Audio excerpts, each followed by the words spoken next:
Good morning, everybody. It is week 18 of the NFL regular season, which is one of the most chaotic slates that you'll find in all of DFS. I would say maybe the only thing crazier than week 18 NFL main slate is final day of the NBA regular season. But these are the two slates that have the most uncertainty, but some of the most fun talking points as well. So we're going to do the best that we can over the next 3 hours and 45 minutes to guide you guys through everything you need to know to build yourself some profitable lineups for week 18. So do me a favor here, like the video, subscribe to the YouTube channel. I'm going to go over the initial projections here in a second. If you have a lineup that you would like me to build out for you, could leave me a super chat, or if you're a Stokastic sub, just at me in Discord and I'll plug in any lineups that you have built and see how they sim out. I'm pulling Discord up on my phone right here so that I'll have that in front of me. Other than that, hope you guys have had a great season. And don't worry, we've got playoffs coming up as well. And if you guys want to sign up for any of the packages we have here at Stokastic, which just give you access to our Discord channel, links to sign up are down below in the YouTube description box. Let's get to it. Quarterback position. Let's look at the projections here. And for our highest projected quarterbacks, right now we've got Trevor Lawrence, Drake May, and Caleb Williams all projected for north of 20 fantasy points. Now, we've got Matt Stafford just under 20. This is such a difficult situation because if the 49ers would have won I actually would have preferred the 49ers to have won last night for the purposes of this DFS slate, because you've got a game for the Rams that matters-ish in terms of if they do win, they can move up a seed, and then they're going to play the winner of the NFC South as opposed to potentially playing the Eagles in the first round of the playoffs. So now the question becomes, how much do the Rams care about their seeding? Because Devontae Adams is already banged up. What's more important to them? Seeding?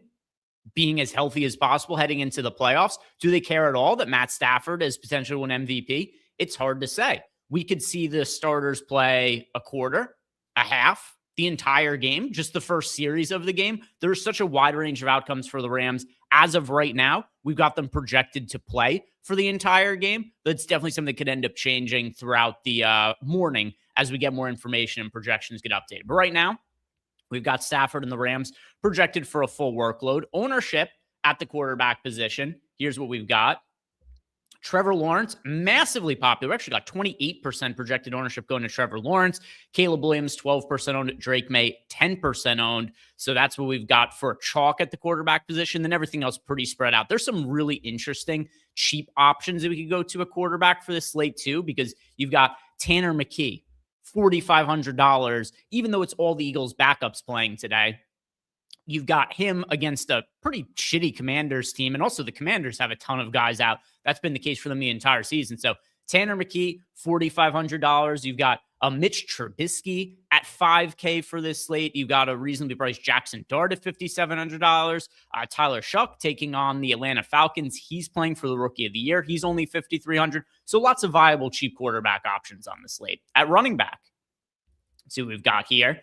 At the top end of running back, we've got Bijan Robinson and Jahmyr Gibbs, both of them projected for north of 22 fantasy points. So two of the higher projected players on the entire slate. Then you got RJ Harvey and Ashton Genty at 18 fantasy points just behind them. Ownership at running back, we're looking at Bijan at 55% owned, Gibbs at 34% owned, and then you got a lot of spread exposure behind there. Nobody else crazy popular. Jalen Wright pulling 16% ownership, Genty at 14% right now, Harvey 11%, Jaden Blue is 11% owned, but the only real chalk there, Bijan Robinson, Jahmyr Gibbs is spend up options. Our top points per dollar plays at the running back spot.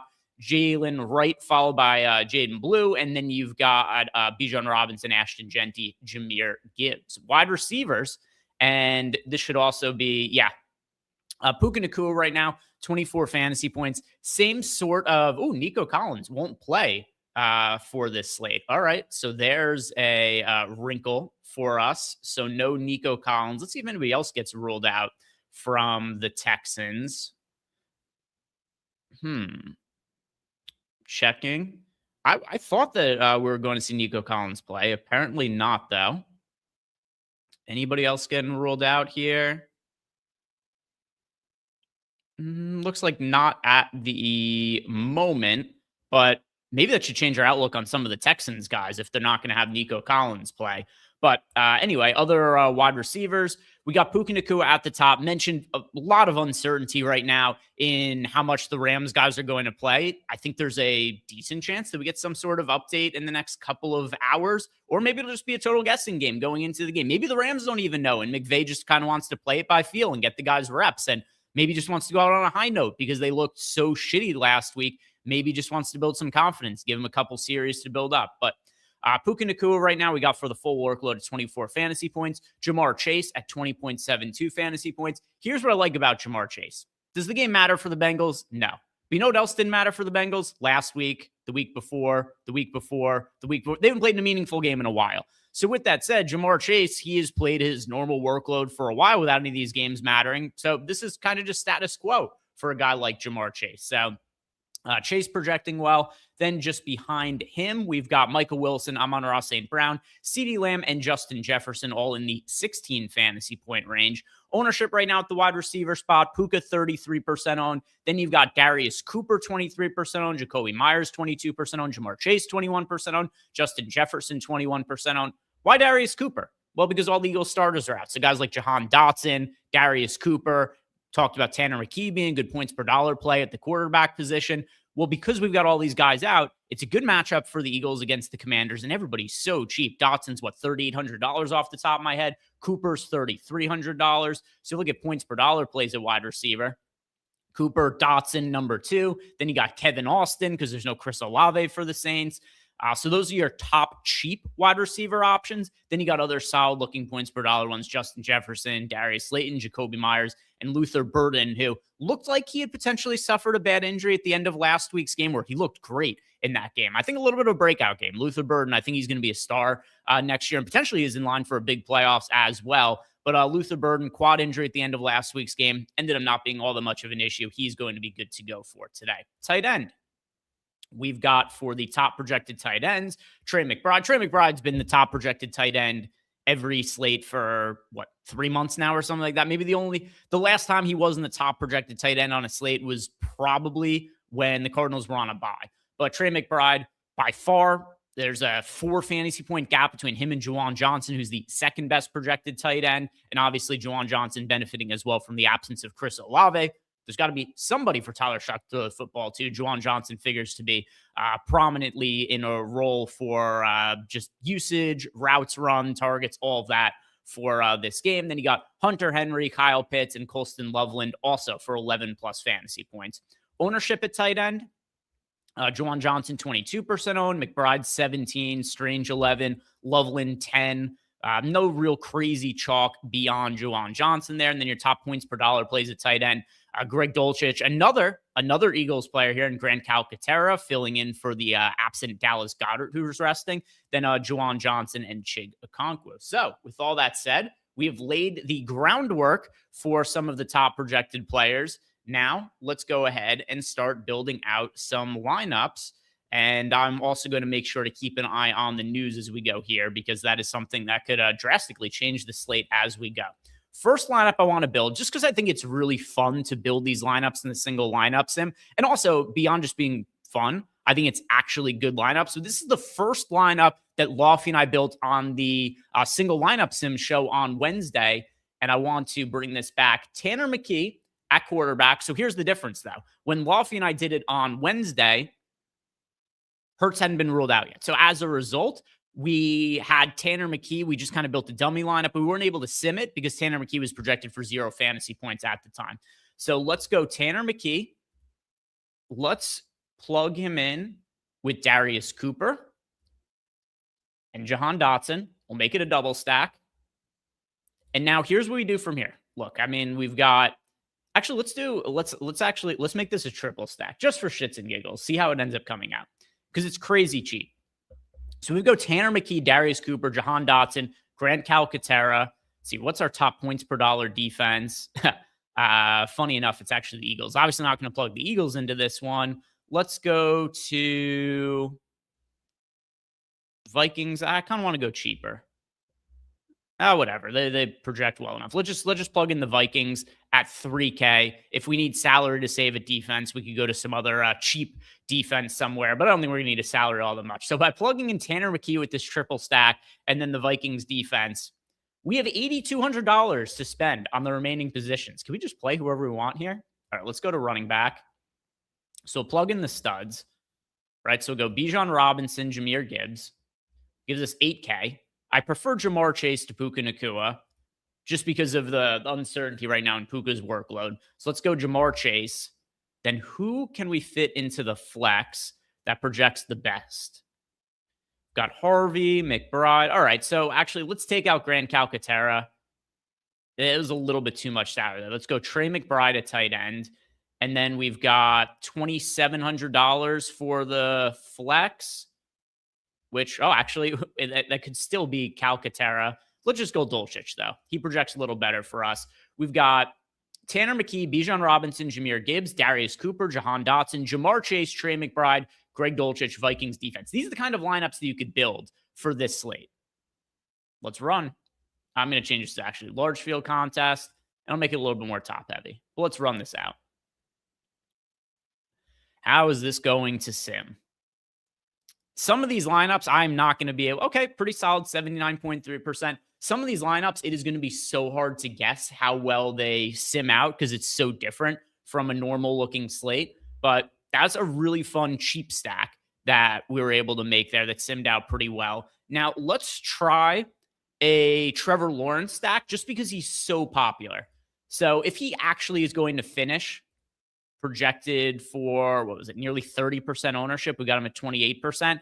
I'm not going to want as much exposure to the field or even close to it of what we're showing as the projected ownership for Trevor Lawrence. But still, with that said, in the interest of trying to figure out how some of the chalkiest players end up coming out in our data, I think it's worthwhile to spin out a Trevor Lawrence lineup here and just see how it ends up coming out. So let's go Lawrence. And let's now also go over to his pass catchers, who projects best. I think like Jacoby Myers and Brenton Strange. Yeah, so we'll go with these two guys. I have no interest in a run back on the other side of the game from the Titans. So let's go now deep. Let's try the Commanders defense here, just because they're so cheap at $2,300 and they project as our best points per dollar defense. Just give us a little bit more salary to play with, considering that this is a little bit more expensive a stack than the last stack. Although, I mean, there's only one way to go but up from the Tanner McKee, Darius Cooper, Jahan Dotson stack. Let's go with Jalen Wright as one of our value options here. Let's plug in Kevin Austin too.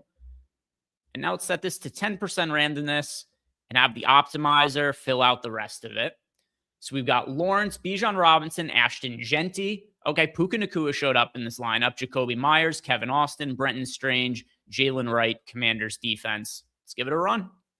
Let's give it a run and see how it goes.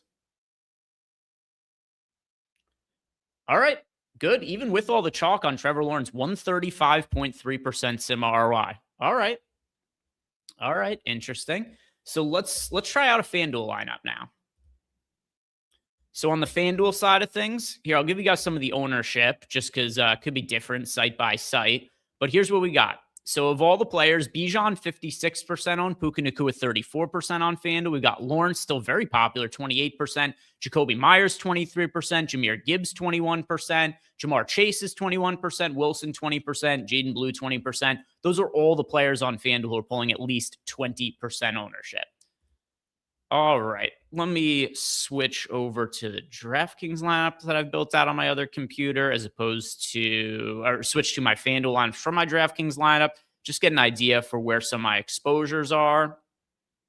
All right, let's try a Jackson Dart lineup over on FanDuel. I like Dart on both sites, and here it is. All right, so Dallas, Giants, and this is one I think we can make a full game stack for. You've got value on both sides of the game. You've got Blue as a running back option from the Cowboys. You've got Dart is fairly cheap. So I think there's some interesting ways to go here. I'm going to go with Jackson Dart. I'm going to go with Jaden Blue. Now, wide receiver, let's go ahead and plug in. What are the projections looking like?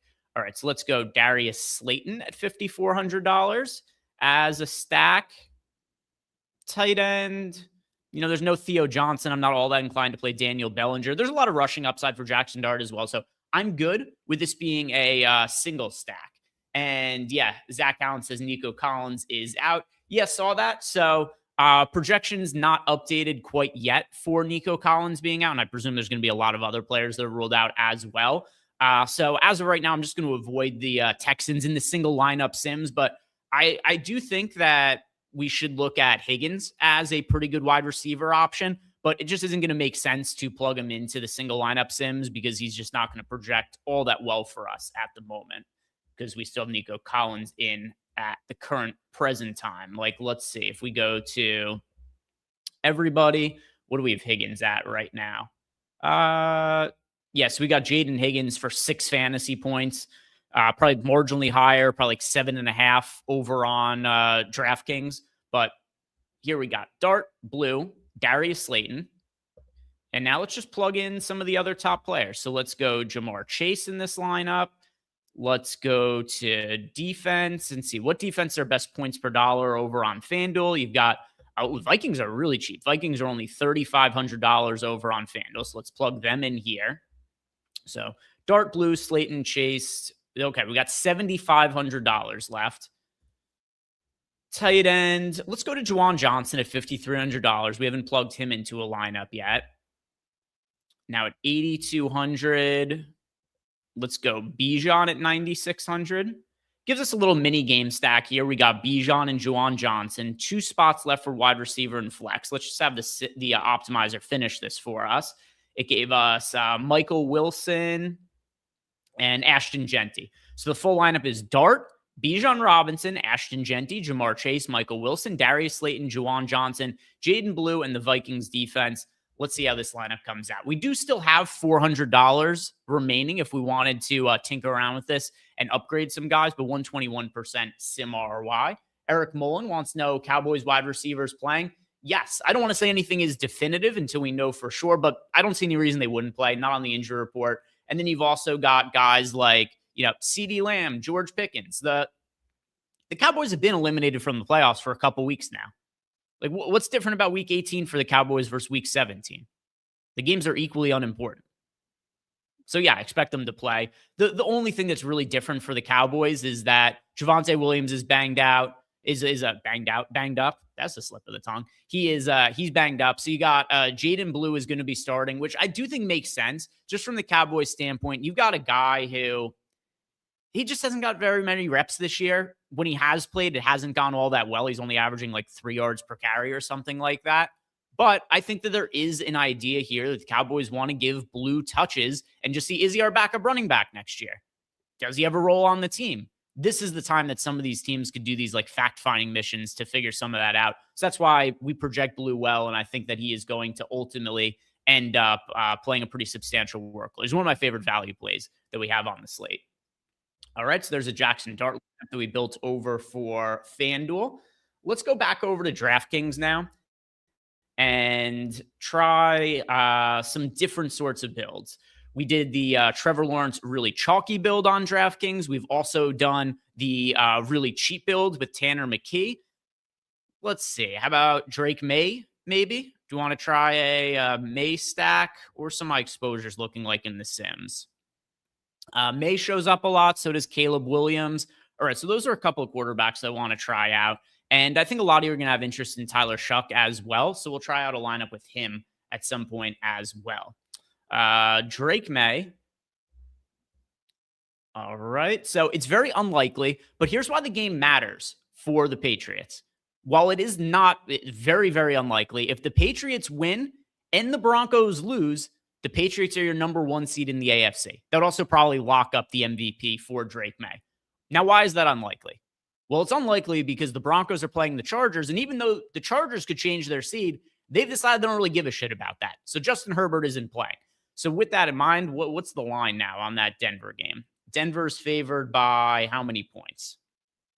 Denver is favored by 13.5 points.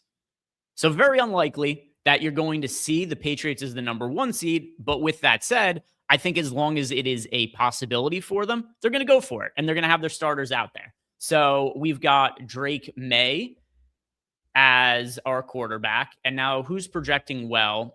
to pair with him as far as pass catchers go. We've got Stephon Diggs. I know that people are concerned about his off the field stuff, but all indications are that's not going to impact him for this week. Doesn't seem like it's going to impact him in the playoffs either. Will be an issue for next year, potentially. For now, we don't have to worry about it, though. Let's do a double stack. Let's go Hunter Henry with Stephon Diggs as our 2 pass catchers. And then also, there's some interesting run backs we could go to here. We could either go to Dulcich, who's really cheap and projects well for us. Wide receiver, we do have Waddle in right now, although he is not expected to play today, so that'll end up changing. And then Jalen Wright. I'm going to plug in Jalen Wright for the other side of the game. With there being no Achane for today, massive opportunity for Jalen Wright to have a big game. So let's go May, Diggs, and Henry, running it back with Wright. And now let's open it up to everybody. Let's go to, we haven't plugged in the cheap Eagles guys in a lineup that wasn't the McKee stack. So let's plug Darius Cooper in here. At running back, do we want to go double cheap running back or pay up for one of the guys? Let's see what our salary looks like after plugging in a defense. Let's just plug in the Colts defense in this one at $2,100. That gives us $7,500 left for a running back spot, a wide receiver, and the flex. Of the optimizer complete the final 3 spots. All right, so May, Robinson, Jahmyr Gibbs. All right, so we got both the stud running backs, Justin Jefferson, Diggs, Cooper, Henry, Jalen Wright, Colts defense. How does this one look? And then I see we got a super chat here as well. Pretty good, 98.4% sim ROI. All right, all these are coming out really well so far. Super chat from Goody says, can't decide if it's crazy to play 5 in the milli or a perfect opportunity. What side are you on? McKee type lineups or Lawrence type lineups? DK 20 max and 5 million. Well, I can't tell you how much money to play for today. That's a personal preference. Like whatever you're comfortable with. I'm not going to tell you that I'm not going to say you have to play 30 lineups today. Whatever you're comfortable with. Whatever you want to do, Goody. I'm not going to tell you how many lineups to play. And then for McKee type lineups or Lawrence type lineups, DK 20 max 5 million. I personally prefer the McKee type lineups for today for a couple of reasons. Number one, I think they're just super fun to build. But number two, also with somebody like Trevor Lawrence, and I don't know if you literally meant it like Trevor Lawrence, for some of these guys who are crazy, crazy chalk today, it makes me a little nervous. Like we got Puka Nacua over 30% owned. We got Trevor Lawrence, a quarterback, 28% owned right now. There's such a wide range of outcomes on a slate like this that I don't want to go crazy with a quarterback who's nearly 30% owned. He'd be the most popular quarterback of the entire year for a main slate. So I prefer to go to the contrarian cheap guys who I think have massive upsides and opportunities. So I'm more on the McKee side there. Let's see, is there anything in Discord? Nothing as of right now. So let's continue building on lineup. So we have the Patriots lineup. That looks pretty good. Let's also now try out a Tyler Shuck lineup. See how this comes out. So we've got a pretty clear run back option in here as well in Bijan Robinson. So that's going to make it easy to make a game stack. And then as far as pass catchers go, here are my favorite pass catchers to pair with Shuck. It's going to be Kevin Austin at wide receiver and then a tight end, Juwan Johnson. Keep in mind, if you guys either didn't see the news or maybe you weren't here at the top of the show, there's no Chris Olave dealing with a blood clot. So as a result, you've got a lot of pass catching opportunity available to the New Orleans Saints. So that's why Austin projects pretty well here for us. And then you got Juwan Johnson, who's already been really good as a fantasy tight end lately. Now, potential for even more targets to go his way. So we've got Shuck, Bijan Robinson, Kevin Austin, Juwan Johnson. Defense here. Let's go back to the Vikings at 3K. This is probably the most inclined I'm going to be to spend up at defense for the entire season, just because we have to spend our salary somewhere. Running back spot, 2 wide receivers, and a flex left. I'll just let the optimizer complete the final 4 spots. We got Genty. All right, so Shuck, Bijan Robinson, Ashton Genty, another Puka Nacua lineup, Justin Jefferson, Kevin Austin, Juwan Johnson, Jalen Wright. Vikings defense. Should sim out pretty well. See what other news is coming out here. Trevon Diggs is going to make his Packers debut. Okay. Nothing else. I'm surprised there's not more news coming out. 146.3% sim ROI. All right, a really high one. This is actually the highest one we've had so far, and it is a Shuck double stack lineup on DraftKings. Let's plug in this lineup for T. Willis. It is a FanDuel GPP lineup, and it's with one of the quarterbacks that I wanted to build a lineup with, but just haven't gotten to yet in Caleb Williams. So T. Willis taking care of it for us. Going with Caleb at quarterback. Curious to see who you ended up deciding to stack him with once we get there. You got Bijan and ETN at running back. Okay. No issues so far. This all seems reasonable. Wide receiver, Wilson, Burden, and Dotson. I like it. I like it. If you guys weren't here at the top when I was going over some of the projections, Luther Burden, good to go today. Looked great last week. I think that he's going to be a stud going forward. We've got Wilson in the lineup. I presume that's Michael Wilson. You've got Jahan Dotson for cheap. I'm liking everything so far. At tight end, Loveland for the double stack. Perfect. And then at flex, you went with Kyron Williams. All right, here's the first thing. I don't even necessarily hate Kyron Williams, but at $7,900, I think there are better running back options on FanDuel. If we hear definitively that the Rams guys are going to play full workloads, then maybe I'll change my tune on that. I do think you do better than Kyron Williams at $7,900 on FanDuel. But everything else looking pretty good. You got the Vikings defense in here. I assume this is going to sim out well. We'll give it a run, though. Caleb Williams, Bijan Robinson, Travis Etienne, Luther Burden, Michael Wilson, Jahan Dotson, Colston Loveland, Kyron Williams, Vikings defense, 95.9% sim ROI. T. Willis, I think you're good to roll that out. Just pay attention to any of the Rams news. Jake, can I run okay. Shadur, Chase Brown, Sampson, Judy, Jamar Chase, Burden, McBride, Austin, Bills defense. And then when it goes poorly, can you give me your favorite 10? Yes. Yeah. I like how you already know it's going to be shit. I like that you've come in with this. We'll sim it out. We'll see what it looks like, though. All right. So you've got Shadur Sanders at QB. You've got Chase Brown and Sampson at running back. Okay. So I understand where you're coming from with somebody like Dylan Sampson in terms of, no Quinshon Judkins. But with that said, there's so much value at the running back position that I just think there's better guys you could click on than Sampson, especially when you're pairing them with Shadur Sanders. All right, you've got Judy. You've got Burden in here as well. All right. Who's the other? Oh, Austin. Okay, you've got Austin. Then you went with McBride at tight end. And then, Jamar Chase at flex as well. Okay. So you got a double run back here as well. And then at the defense, you plugged in the Bills. All right. So let's give this a run. Shadur Sanders, Chase Brown, Dylan Sampson, Jerry Jeudy, Luther Burden, Kevin Austin, Trey McBride, Jamar Chase, Bills defense. A lot of pressure on you here, Jake. We have not had a single lineup that's actually, I was going to say we haven't had a single negatively simmed ROI lineup. I don't even think we've had a lineup with less than a 70% sim ROI so far. And you've broken that. Negative 37.6% sim ROI. Is this salvageable? Here's what we're going to do first. We're going to take Dylan Sampson out. Chase Brown's okay, but there are better running backs to get to. And you already have Jamar Chase in the lineup. So I don't think you need two run backs. So let's do this. We're going to leave in, I'll take out Burden for now. Let's go Sanders.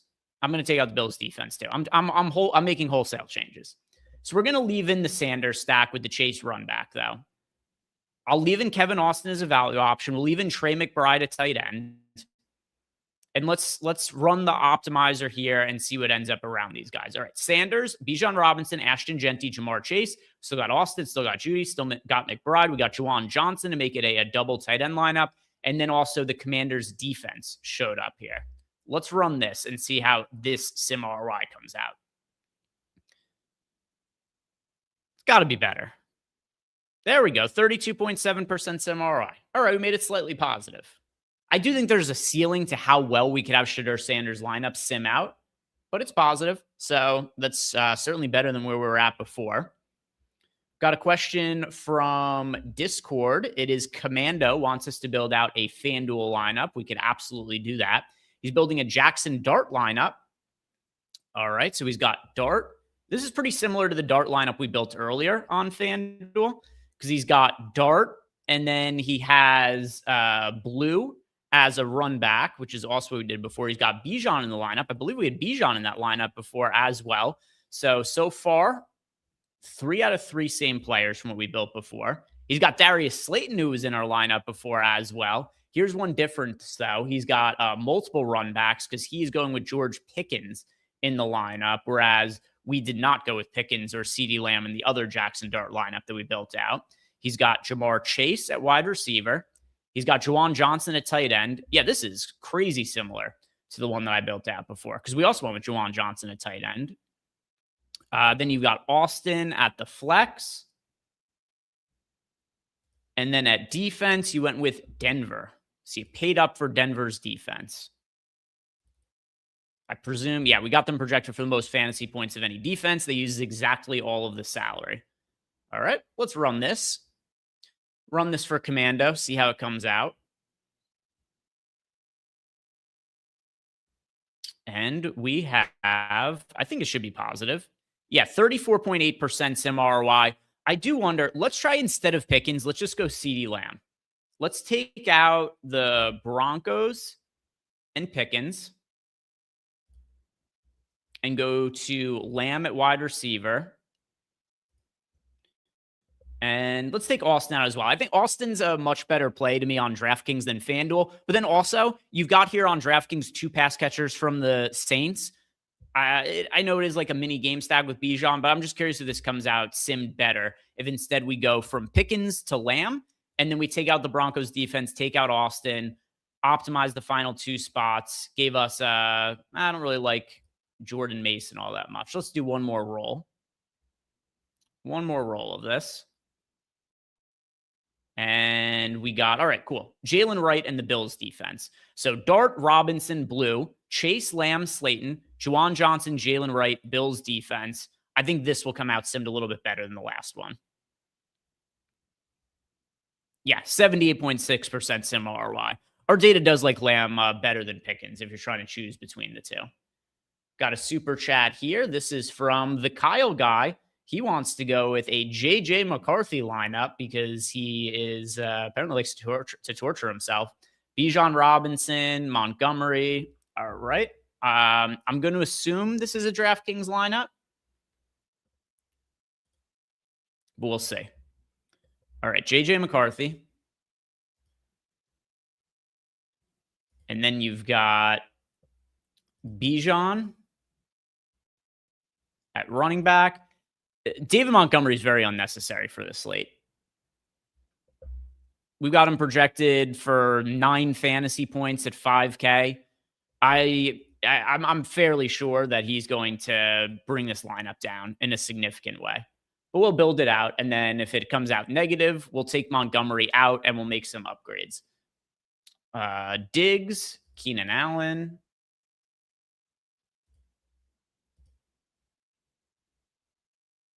I'm also I don't even know if Keenan Allen's going to end up playing today. I know some people kind of are interested in him just because of the fact that he's got some like incentives in his contract. By the way, there were 7 incentives in play, so they went 2 and 5. The 2 that won were Sam Darnold have 150 passing yards and for Rico Dowdle have 7 total yards, which he barely hit the 7 total yards.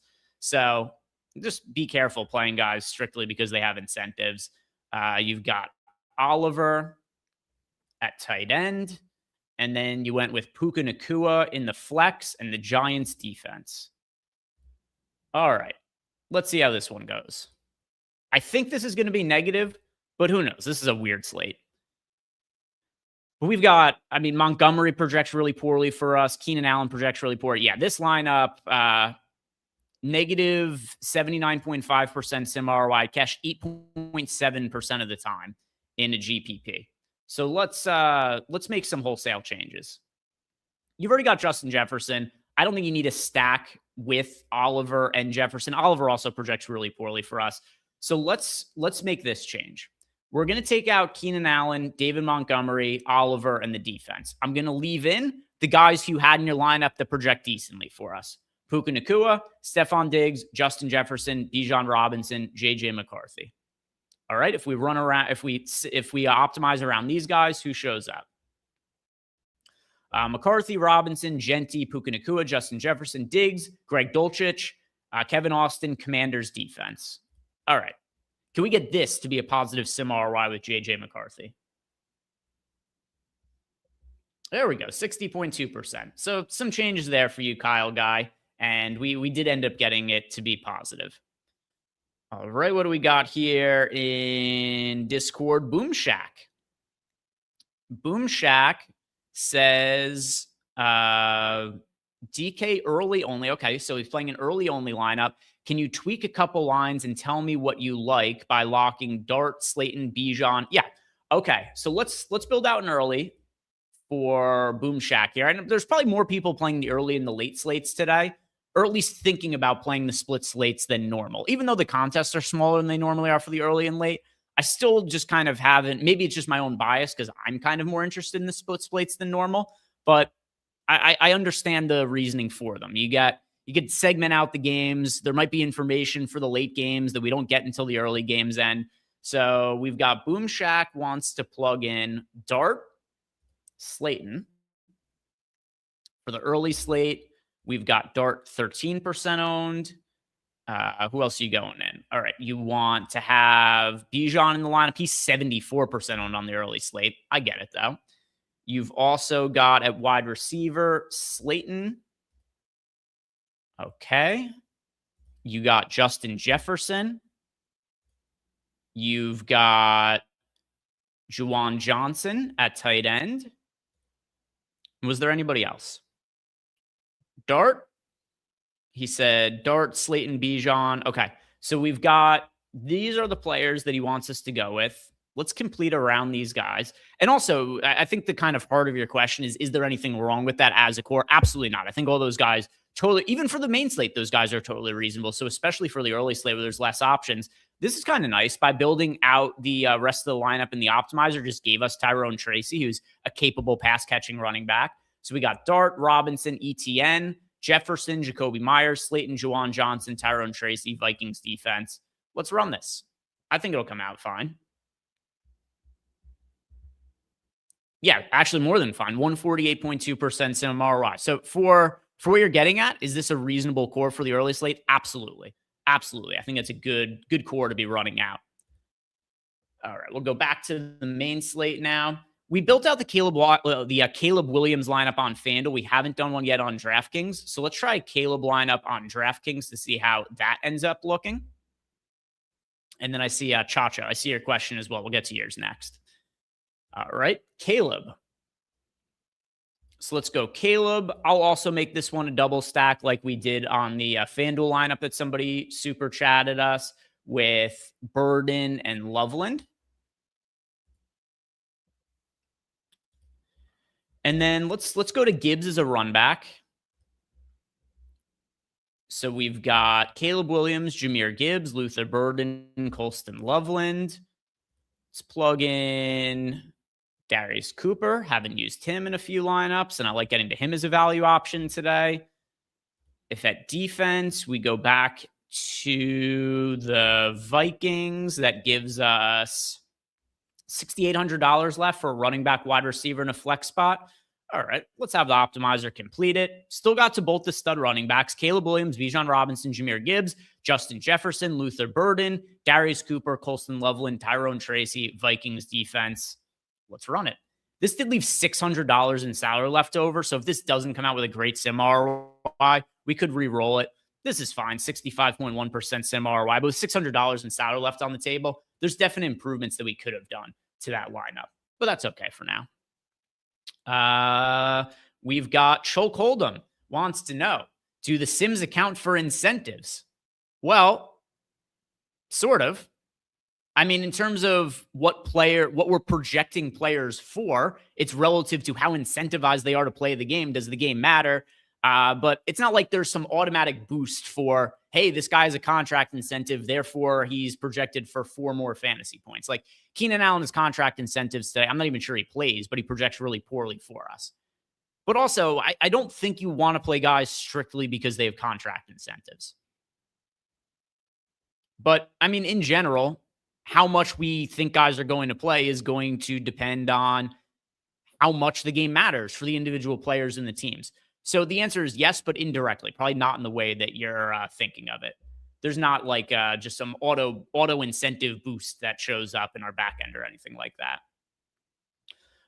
Let's see. Chacho's lineup. He's got Tyler Shugg over on FanDuel, and you are pairing him with, all right, you got Blue and Bijan Robinson, a running back. All good so far.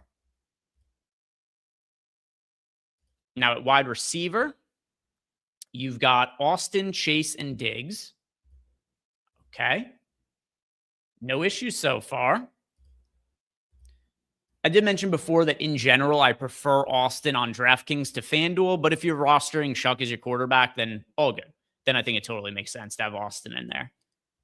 You had Diggs, and then you went with Juwan Johnson at tight end. Totally reasonable double stack. This looks like a good lineup so far. Parker Washington in the flex. He's a little bit more of a fringe option, but he's fine. And then you've got the Jaguars defense as well. Yeah, this will sim out well. Should be a positive sim ROI.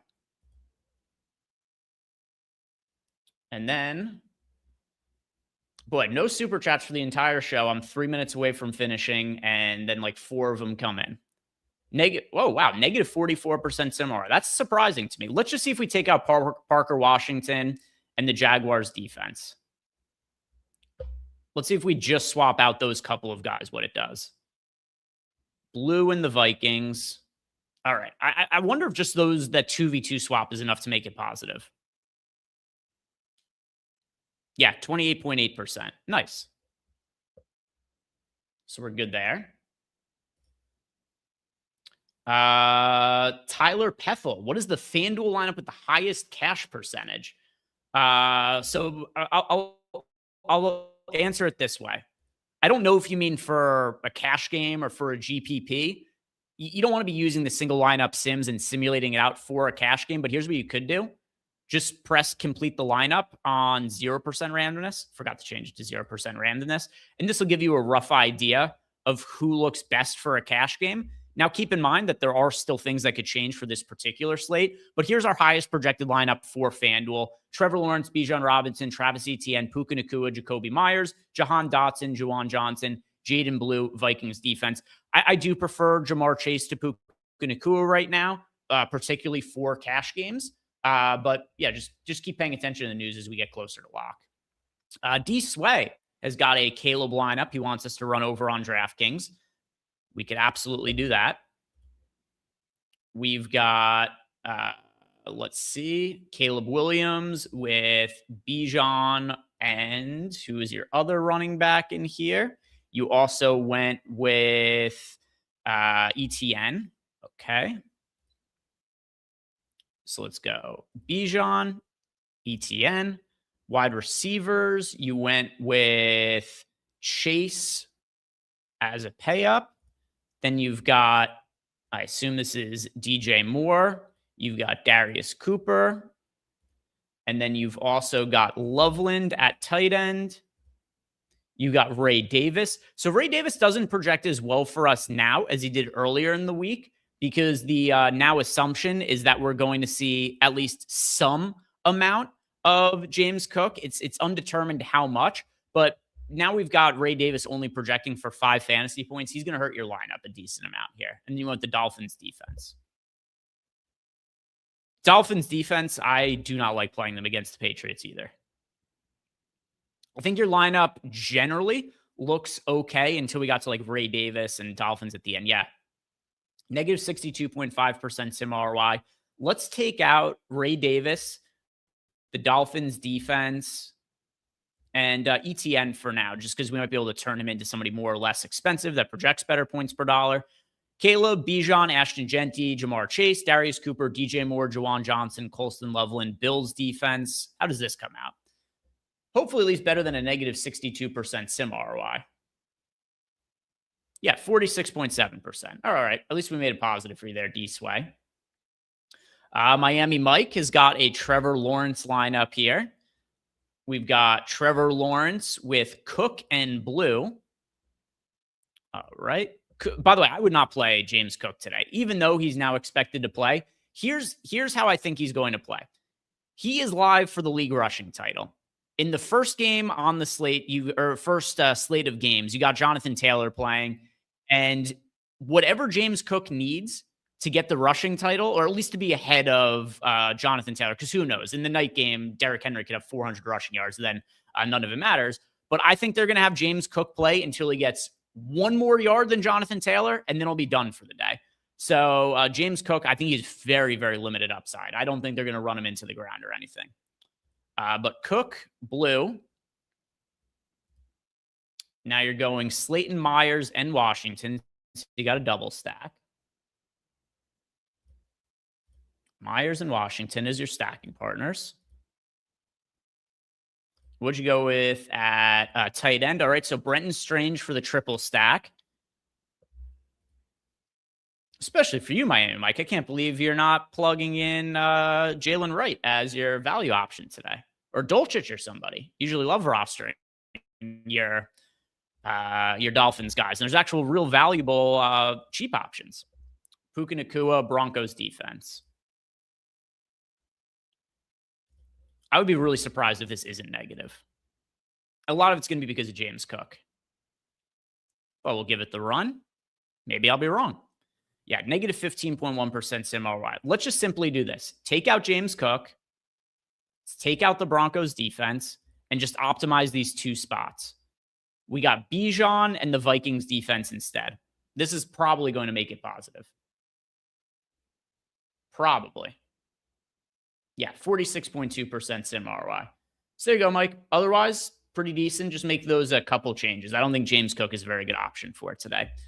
Goody wants to do a Bo Nix lineup. We haven't tried a Bo Nix lineup yet, so we'll do this. And then there's one more super chat for us, and then we'll be done for the day, and we'll hand it over to Ben and Lofty for the deep dive. So if you haven't done it yet, like the video, subscribe to the YouTube channel. If you want more content from me today, download the Tails app or just go to tails.bet in your search bar. But if you are downloading the Tails app, follow me, follow Ben and Lofty who are waiting right now. Follow Eric, follow Josh, follow EMAC, and turn on notifications if you download the app, because then whenever I post a bet, it's going to get sent to your phone. You get the best odds before any of the lines move or anything.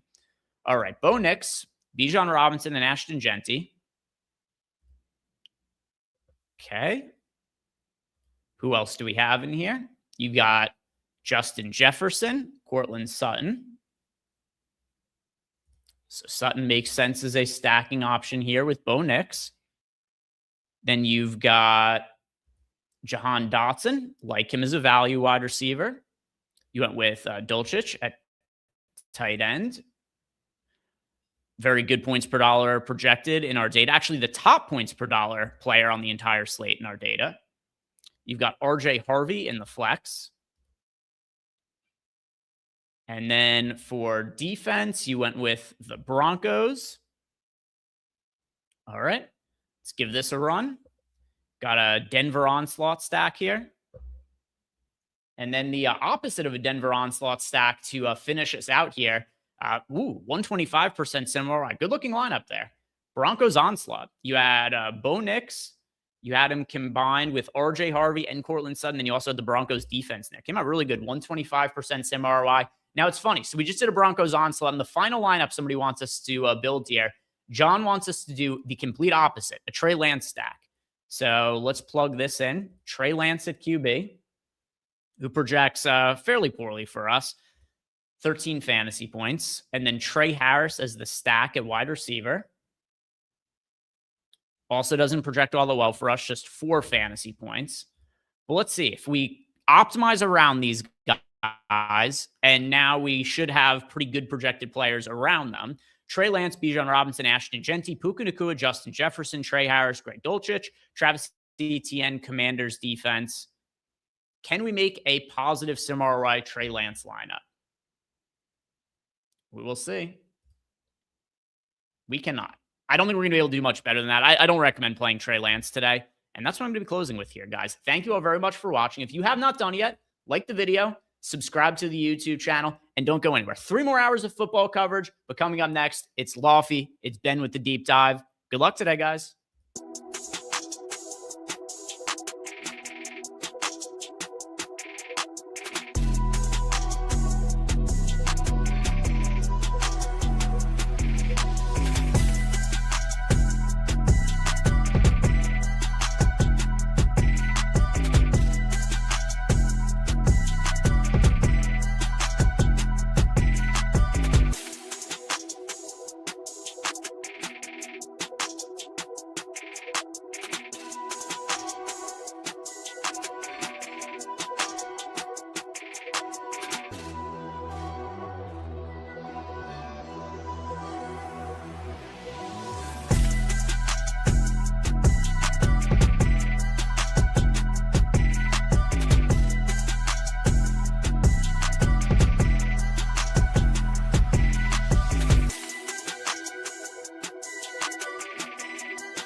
Yo, what is going on, everybody? Welcome to the Stokastic.com NFL Deeper Dive, Week 18, final one of the regular season. And, yeah, we're in for a ride. I mean, like, the dominoes keep falling, too. Keep falling. Now Nico Collins is out. Just add that to the bunch. And a whole lot more. Not only that, but a lot of guys that are expected to play, but who the hell knows how much. You got James Cook. You got, Josh Allen. Presumably you get Josh Allen just coming out there for a snap like last year to keep his Iron Man streak alive. There's so many questions going into this one. 13 games. And I will say there are 5 teams right now that out of the gate I don't think I'm going to have essentially any exposure to. Can you, first of all right, there's like 8 questions. Can you hear me? I can hear you, yeah. Okay. Ironically, your audio is messed up. Okay. So I broke a computer before the show. That was a sick intro, too. Hold on a second. Yeah, I cannot hear you. I thought it was me, but it's not. Hey, there we go. How's that sound? Better? I think so. Chat, you tell me. Yeah, that's got to be better. Oh, yeah. Okay. Gotta be better. Man, that was a sick intro, too. Thank you. It's so funny, too, because Ben, I'll give you guys a little background here. Ben's computer dies on him this morning. He has to go to a different one. I'm literally helping him fix his computer by telling him how to do it, and then I go into mine. You know what happened? I have all of these docks connected, and I unplugged them so I could go take a dump this morning and prep for the show. And when I plugged them back in, usually they just auto fix, but they didn't. So I had to go back and fix that. But anyway, here we are. We could hear you. It just sounded like you were talking into a cup. All right. Well, here we are, man. Here we are. What's up, brother? How you doing? I've been better. Happy New Year, everybody. I feel like this is once every 2 weeks for you. I mean, the last month. I'm not even going to get into it. It's week 18. I'm excited to talk football. I really am, because everything else, not so great. And at least everyone can hear me. What a wacky slate. Even though you were muffled, I did hear you say a couple surprises on top of everything that we already were dealing with. This is going to be a wild one. Week 18 is unlike any other week in the season. And for me, I like that. It's an opportunity. It's a huge opportunity. Do you agree with me, though, that there are a handful of teams that you just kind of write off? I hate to typically do that, but on a week like this with week 18, it feels very necessary. And let me just point this out to you, Ben. There are teams on this slate. By the way, welcome, guys. Hit that thumbs up. Atone for your sins this morning. It's final time to do it in the regular. If there was ever a time, it's today. Hit that thumbs up. Subscribe to the channel. Appreciate you guys in advance, especially hanging out with us all season long. Making this the place to come for DFS, heading up to every Sunday main slate means a lot to us. I know Ben would agree.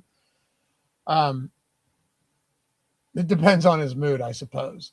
But there are totals. Like the Chargers are at 11.5. The Jets are at 13.5, but that's just par for the course, right? Like that's every week with this team. They're probably going to go up against a bunch of backups for a lot of this game, and they still have a 13.5 point total. The Raiders are 15.5. Dolphins 16.5. Not expected to have Devon Achane or Waddle. You have Quinn Ewers starting this one. Josh Johnson starting for Washington. They have a 16.5 total. Cardinals at 16.5, although I still like the Cardinals a bit. We'll talk about that. But then you look at some of these 1 o'clock games. Colts 13.5 with Riley Leonard. That team, it's over for them. Packers at 12.5 with Clayton Tune. Quite surprising. I thought they'd be closer to like a field goal. Titans at 16.5. Browns. There are a lot of teams today. Some of them are just bad to begin with. Others are playing guys that they typically would never play. Green Bay locked into the 7 seed, starting Clayton Tune. There are certain teams that just have their totals have cratered from what they would have opened at in the event that this was a meaningful game. So the interesting thing for me, I think there's 2 different types of teams within that. You have bad teams that are always bad, and they always have bad implied totals. You mentioned the Raiders were down there, some of those type of teams. And then you have some good teams that have straight rested players. The Chargers are down there, teams like that. And so for me, those are 2 different buckets because like I look at the Titans or the Raiders and those teams, they rarely factor into the slate, but there shouldn't be a huge pivot between what they do in week 7 or week 11 or week 12 or week 18. Whereas some of these other teams, this is a complete one. The Packers, the Chargers, the Eagles. I think some of these teams, it's pretty clear we're not going to get a real effort. The people who are out there will be trying, but we're going to have a really tough time deciphering who the personnel is. Yeah, and it's not, the other thing too, you look at the Cowboys, now there's rumors that Joe Milton could get some work. This is what I mean. Like that just sucks, right? And not only that, you want me to add an extra wrinkle into this, right? Here's more nuance. Nuance isn't even the right term. Here's more bullshit into it. By the way, I love this slate. So when I talk like this, and it sounds like I'm frustrated, I enjoy kind of piecing the puzzle together, but it's tough. And with Dak Prescott, he could have the passing yards title, and that may seem meaningless to some people, but to others it isn't, and it's like, all right, do they try and get it for him? He's barely ahead of Matthew Stafford, who's got Arizona, but Dak's got the New York Giants. MetLife Turf is another, like that MetLife Field is another one where, oh, okay, do you want Dak out there for that? Even though he's a pocket passer for the most part, but that's what I'm saying. Do they play him all 4 quarters and get in the passing title in an otherwise ugly season where they missed the playoffs? Yeah. And again, the other thing, it's not all or nothing. There's going to be a ton of fluidity within games. There will be a couple players today. Yeah, good point. That tweak an ankle, not bad, and they're back. saying you're done. You are absolutely done. You would play if it was an important game, but you're not coming back. There will be players where they play 2 quarters and they say you're done. And we won't know that. We're just going to have to infer and try to get as much risk tolerance as we have, because I do think there are those type of factors, and Cowboys factor into the slate. That's for sure. Also, like the Lions, where you have Amon-Ra St. Brown, Dan Campbell's saying he's trending in the right direction, but at the same time, why? Yeah, why? So we'll see, man.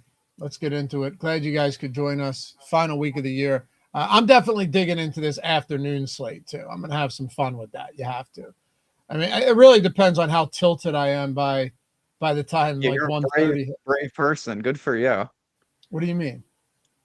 2 slates? I mean, I don't usually. I say I'm going to play the afternoon slate, and then I'm pouting before that slate even starts. But no, it is a good week for that, because we need the news is so pertinent, and you're not going to have some of that news. You're going to have to really be paying attention today. I don't know if EMAC is in here, but back in the day, I coined the term telking, tilt entering late contests. So like you just remember that where you just like you're straight tilt. This was actually primarily NBA, where you would tilt the NBA slate and then late enter those late contests. There may be some telk action today, and then we've got Sunday night, which is also an awesome game.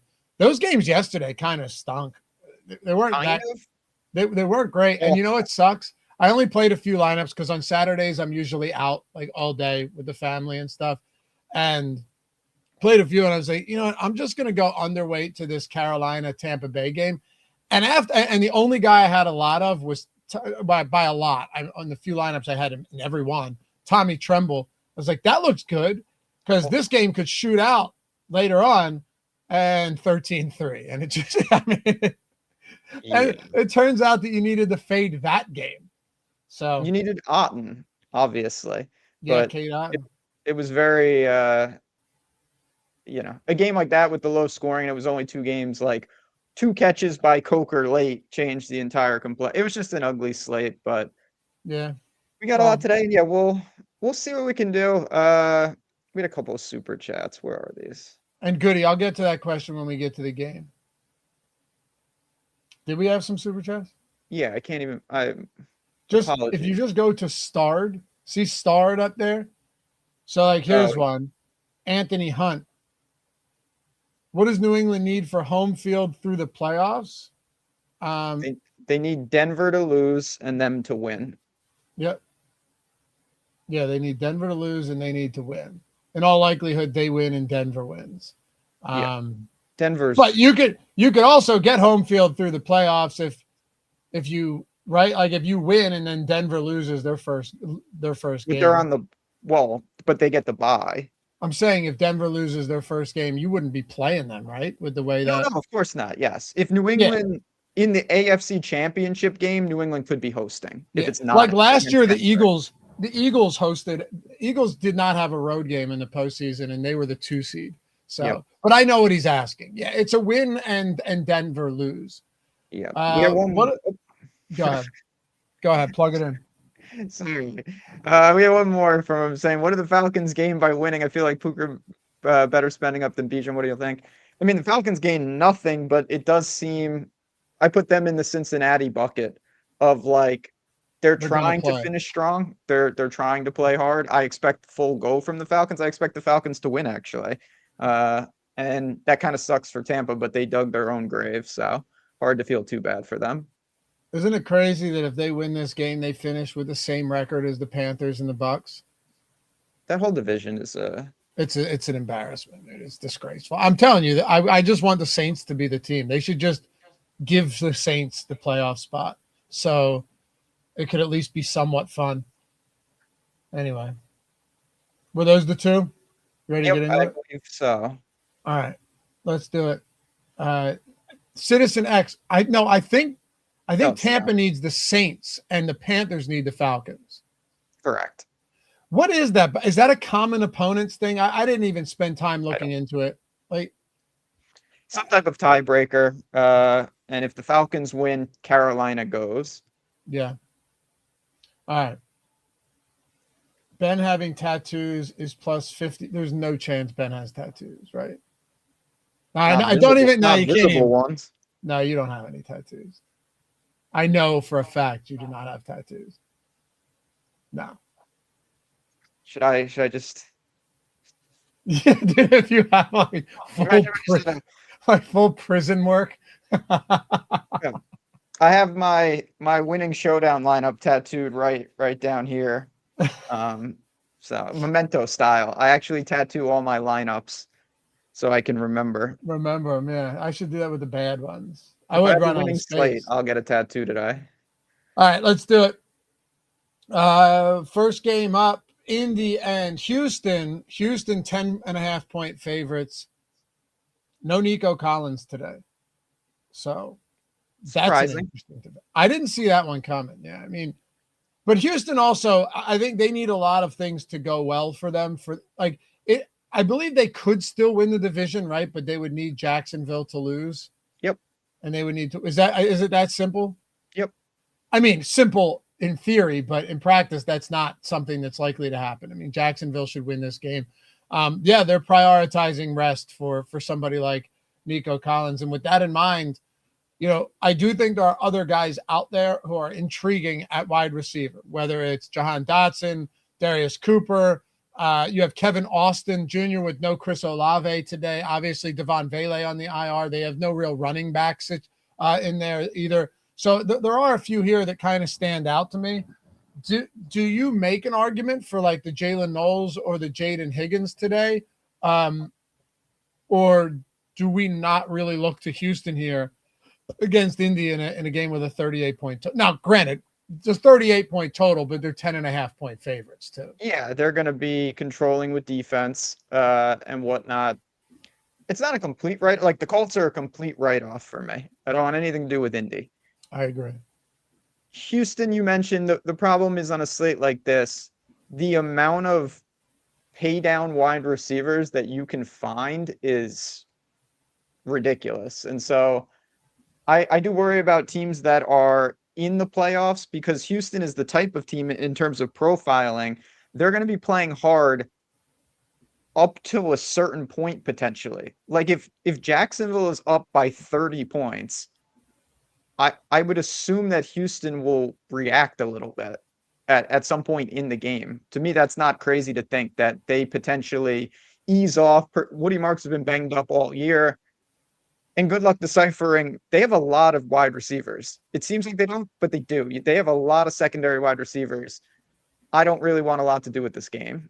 I like Houston's defense, obviously. By the way, when I ran the Sims, we had not updated for Nico because that just came out recently. Honestly, I'm waiting to even rerun anything until we get to like the 11:30 inactives, and then once we update projections and ownership in the Sims, then I'm just going to update them. I assume you're doing the same. Like, there's no reason to pull your hair out trying to figure things out until we know some more definitive situations. And for what it's worth, there are going to be a lot of teams that certain players are active but they don't play. Exactly. Or they play a ceremonial role. Yeah, like Josh Allen. Probably. Like Josh Allen. Exactly. Yeah.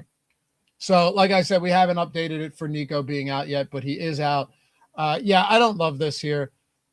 Also, you just mentioned something important. If you're resting Nico, then that kind of gives that sheds light into DeMeco Ryans' mindset for this game, does it not? Like fully? Oh, 100%. Like I said, I think Houston is inferring and kind of assuming that the chances that Jacksonville loses as a 12.5-point home favorite are minimal. They also probably assume they can get by against this Colts team without full personnel. Yeah, I don't really have much there outside of Houston. There are a few defenses that look good, Minnesota and a couple of these other ones. If you wanted to, if you're playing 150, sprinkling in guys like Jalen Nolan Higgins, I don't think is a bad idea, but it's just, they can also go to several other guys here, which drives me insane. You saw it on Christmas Day, and that was with Nico being was it Christmas Day? It was, right? No, it was a Saturday slate. It wasn't. It was the Saturday after Christmas against the Chargers. You still have a bunch of these guys that can get out there and put work in, and they're already a team that I don't think is going to have a ton to play for, especially as you mentioned, if Jacksonville goes up early. So from Hutchinson to Higgins to Kurt to Jalen Noel to Schultz, I probably don't do it. I also don't think I get to any, honestly, of the Indianapolis Colts. If I ended up getting trace amounts of their defense, and we are right now in the Sims, I'd be okay with that. Their minimum salary. And that's just one of those, all right, who cares? I'll get some Colts D. But you're not going to Taylor here. If Taylor burns you at his price against the Texans in Houston, then so be it. But that's pretty much it. Unless you want to make the argument that they're going to rest a lot of their starters on defense in the second half as well. Yeah, again, I think you just have to kind of pick a lane. But to me, this is not a defining game on the slate. what are we going to do with this second game? The Saints on the road against the Atlanta Falcons. Tyler Shuck's been awesome, man. But also, I'm a little hesitant to go heavy on a guy like Tyler Shuck today. You're the one that mentions this all the time, too, that the Atlanta Falcons are one of those teams. You have zero clue what you're going to get week over week. And could that have been proved out any better on Thursday night against was it Thursday? On Monday. Was it Thursday? Yeah. On Thursday night against, or was it Monday? I don't even know at this point, but against the Rams. That Rams game, the Falcons were, 7-point dogs. They didn't have anything to play for. It wasn't even a divisional spot where you can come in and play spoiler and they get the win. Bijan goes nuclear. And then there's other weeks where they come out completely lifeless and they look like the worst team in the league. So do you play this a specific way today? Or do we just come into it and say, you know what? There's no Chris Olave. So it makes sense, given that Tyler Shuck has played well, that we get to some Juwan Johnson, which I think is very reasonable. And the tight end position kind of sucks. Some Kevin Austin, which I also think is reasonable. I think he was targeted 6 or so times last week, found the end zone. And then I may get to a little bit of Audric Estime here, playing almost 80% of snaps last week, had 14 carries. I think it was 15 or 16 total touches.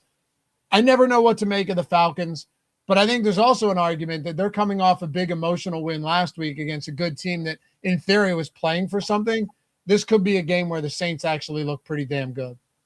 Yeah, I mean, this is definitely, we talked on the first look about potential, high octane games for this slate. This is one of them, both sides. Saints have a lot to play for in the sense that they're a team that is, I'd say, a little ahead of schedule. Certainly, Shuck wants to continue to showcase that he should be the guy going forward. And he lost his main weapon, but there's a lot of secondary options that are pretty reasonable price points. And then on the other side, we talked about Atlanta already.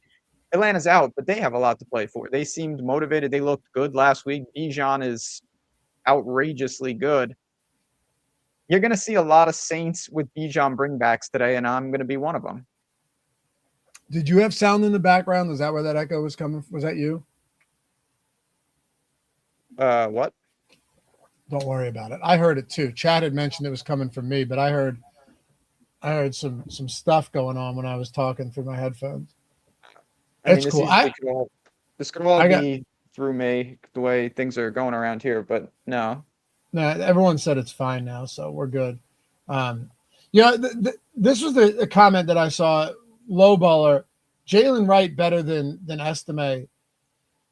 Yeah, he probably is, but I also wonder, given that Jalen Wright's going to be pretty popular and he's also cheaper, how much better is Jalen Wright than Audric Estime?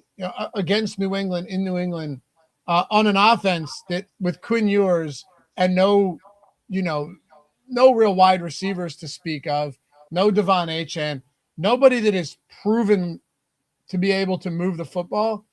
I guess we'll get to that game, but I think there's a lot more ambiguity at the running back position probably than ownership would suggest right now, especially with Jalen Wright. Maybe I'm wrong. No, I mean, I hear that. I think it's always fascinating that, and I do this too, and you have to make some assumptions, but we get guys that are going to have some quote unquote bell cow roles today, and we just assume that they're going to be good. Because their price points are cheap, and it's like, well, the volume, and it is true that volume dictates a lot at running back, but like Blue is an example of that. Maybe he's just not any good. We're going to find out, I think, a lot about him today, and Wright to a lesser extent as well. I don't think it's just a given that these guys have monster days. Now, their price point gives them a lot, and I think that's why people have interest, but Estime's got to be at least in the conversation. That's all I'm saying. I just don't see him being that much worse than. Also, we saw him get 14 carries last week, and Phil Maffa just came off the IR for Dallas. Like, does he just play? I'm not saying he gets 20 touches, but does he get enough to where Jaden Blue is no good in this game? It's week 18. Those are the type of questions that week 18 provide. You just have no real clarity. And another thing, if they actually are interested in getting Dak Prescott the passing yards title, do they just chuck the ball left and right today? That's a possibility. Yeah. I mean, they can. This game, though, I feel comfortable with this Saints stacks. I feel less comfortable with the Atlanta pass catchers just because I don't really know what to expect from London or Pitts to a lesser extent. Me neither. And honestly, I probably want to stay away from it. That's my lean as well. I think that's probably what I'll end up doing. I shouldn't say I want to stay away from it. I feel like I will. If we use the term threading the needle, Ben, you already have to do that a lot on a slate like this. You have to, right? You already have to at least make assumptions where my assumption may just be completely different than yours. And then you have to live with that. But to your adage, right? And you've said this all the time. It's like, first you have to get it right that they're out there for their full snaps. And then you have to get it right that they're used. And then you have to get it right that Kirk Cousins can get them the ball, because both of those guys coming into this game are questionable. I know they're expected to play, but like, do they play their full allotment of snaps? Do they get targeted? Do they produce when they're targeted? Do they feed Bijan the ball a ton to see if he can break the record for most yards from scrimmage and beat Chris Johnson, which obviously would be very, very difficult, but also possible. There's just so many different, it's a moving target. I'm not sure I'm really trying to hit that outside of Bijan today. And I can live with that if I'm wrong, I think. Yeah, I feel very, very similar. There's just I say that a lot. It's kind of like, why would you bet a parlay if you can bet a straight bet? Like, you need so many things for some of these guys to get there. It's just very difficult when one or two of them go astray, for lack of a better word. You're kind of stuck in some really tough positions with guys that, again, we might just find out some of these guys are just not any good. Yeah, that's another problem. Like what if they get opportunities and they still suck? That's very possible. Because these guys are still, a lot of them, third and fourth string guys. And there's still plenty of starters out there for the other team. So, not specific to this game, but like a Jaden Blue or something like that. You're still going to be facing guys that are motivated to play well and put that on tape. Like, all of that is meaningful. Anyway, this game, the way I look at it, I'm getting the Bijan, and I'm fine being chalky here. I really am. I get the Bijan, and then on the other side, less Tyler Shuck, but some of them I will be getting the Juwan Johnson. He's already proven that he's a quality tight end, quality pass catching tight end. No Chris Olave, Kevin Austin. And then if there's one low owned guy that I'm getting to here, it would be probably a little bit more Audric Estime than the field. I don't want to go crazy, but I also don't want to be super concentrated on like two of these cheap running backs when I'm not convinced that one of them is much better than the other, or better at all than the other. I'd rather just fire some shots there. Yeah. I again, totally reasonable. We had a quick super chat and I ran this on the side for Smoothie, friend of the show. It came out to 43.1% ROI. So pretty damn solid. Superstars and scrubs line up there with Bijan, Gibbs, Chase, Puka, and then punts all around. You can do that. You can do that today. That's definitely viable. Yeah, you can. It's not hard. No. At all. No. I plugged the McKee lineup in on Tuesday when I tweeted it, and what I said was I'm becoming more convinced that Sirianni is going to sit Hurts and his starters and thinks that he can still win this game with Tanner McKee, because Tanner McKee is actually good. And that came to fruition. Now it's just a matter of whether or not he can do anything with it. We'll see. Because he's not going to have A.J. Brown and Devonta Smith and Barkley, but you may not need it. No, he's not. You may not need it. He's also, the stack is just so cheap that you can do whatever you want. It's very possible that you don't need like a combined even 60 from that stack. Then if you double stack, you might not even need. You might be able to get 50 out of it and be fine. Yeah, you just need to. You're going to need the superstars to play. Like, for sure.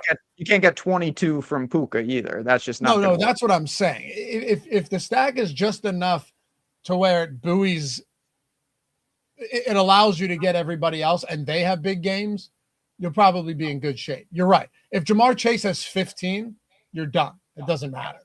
Yep. Morgsy, we've done this show a couple of times, brother. I think we'll be all right. Here, let me give you a hint of what we're getting into right now. You ready for this? All right. The Green Bay Packers going up against the Minnesota Vikings. Hey, Ben, are you getting to any Packers with Clayton Tune today? Well, I'm going to give you a quick 15-minute deep dive on the Packers backups. Or I could do the Candyland where you just like cut through the lines, you get right to the finish. No, you can skip the Packers. Yeah, with Clayton Tune, they have a 12.5 point team total. If I get beat by the Packers, then I deserve to lose today. That's it. That's all. On the other side, though, I mean, let's talk about Minnesota. JJ McCarthy. See, now I hear that. I think it's coming from you. It's okay. It's no big deal. Is your audio coming from your speakers? Because that might be all it is. Yeah. Yeah, all right, it's fine. It's not bad at all. I probably wouldn't hear it if I didn't have these AirPods in. Sorry, Minnesota. society. Yeah, we're good. We're good. Minnesota, JJ McCarthy. I'm going to be honest, Ben. The Sims are giving us a decent amount right now. If there was one spot that I look at and I just feel super uncomfortable with, I know they have a decent implied total. I know they're big favorites here at home. I know it's inside. I know there are so many things that make this team look pretty good. I'm still really hesitant to get to 30% Justin Jefferson today. I really am. I mean, before the show, I went to go build my anytime touchdown parlay for tails, but the books were holding out a lot of lines because they're waiting for news. I may do one last ride with Mr. Jefferson. We are getting a lot. I'm okay with it, though. I really am. I do think that Minnesota's a team. You're always okay with it. That's why. Yeah, that's true. I do. But they've got a couple of pieces here. Mason makes a lot of sense. The backfield is clear. He's got touchdown equity. Their defense makes sense. And then I don't know if I want the stack because unless you're going like a skinny stack, are you really going to just take a complete flyer on like Addis? I don't know. This is just not a great situation. I'll probably stick to Vikings pieces more than some type of onslaught. The problem is we've seen how this team operates in games where they're not playing from behind or locked into a battle like we saw against Dallas on that. I think it was a Sunday night game, right? Where McCarthy threw for 250 yards. And you look at his pass attempts. If he's thrown 25 or fewer pass attempts in 1, 2, 3, 4, 5, 6, 7 of 9. 7 of 9. And the 2 where he didn't were losses. So like, if Green Bay can't move the football, I'm just a little bit concerned. They go to Mason. They go to Jefferson a little bit. The defense does what it needs to do. I have no problem getting to Jefferson here. Maybe this ends up just being the game where Jefferson, there he is. Great. There he is. Just when we needed him least, maybe that'll be the game. He needs 53 yards to get to 1,000. I think he'll get his 1,000 today for what it's worth. But aside from that, maybe a little bit of Jordan Mason sprinkled in with Aaron Jones out.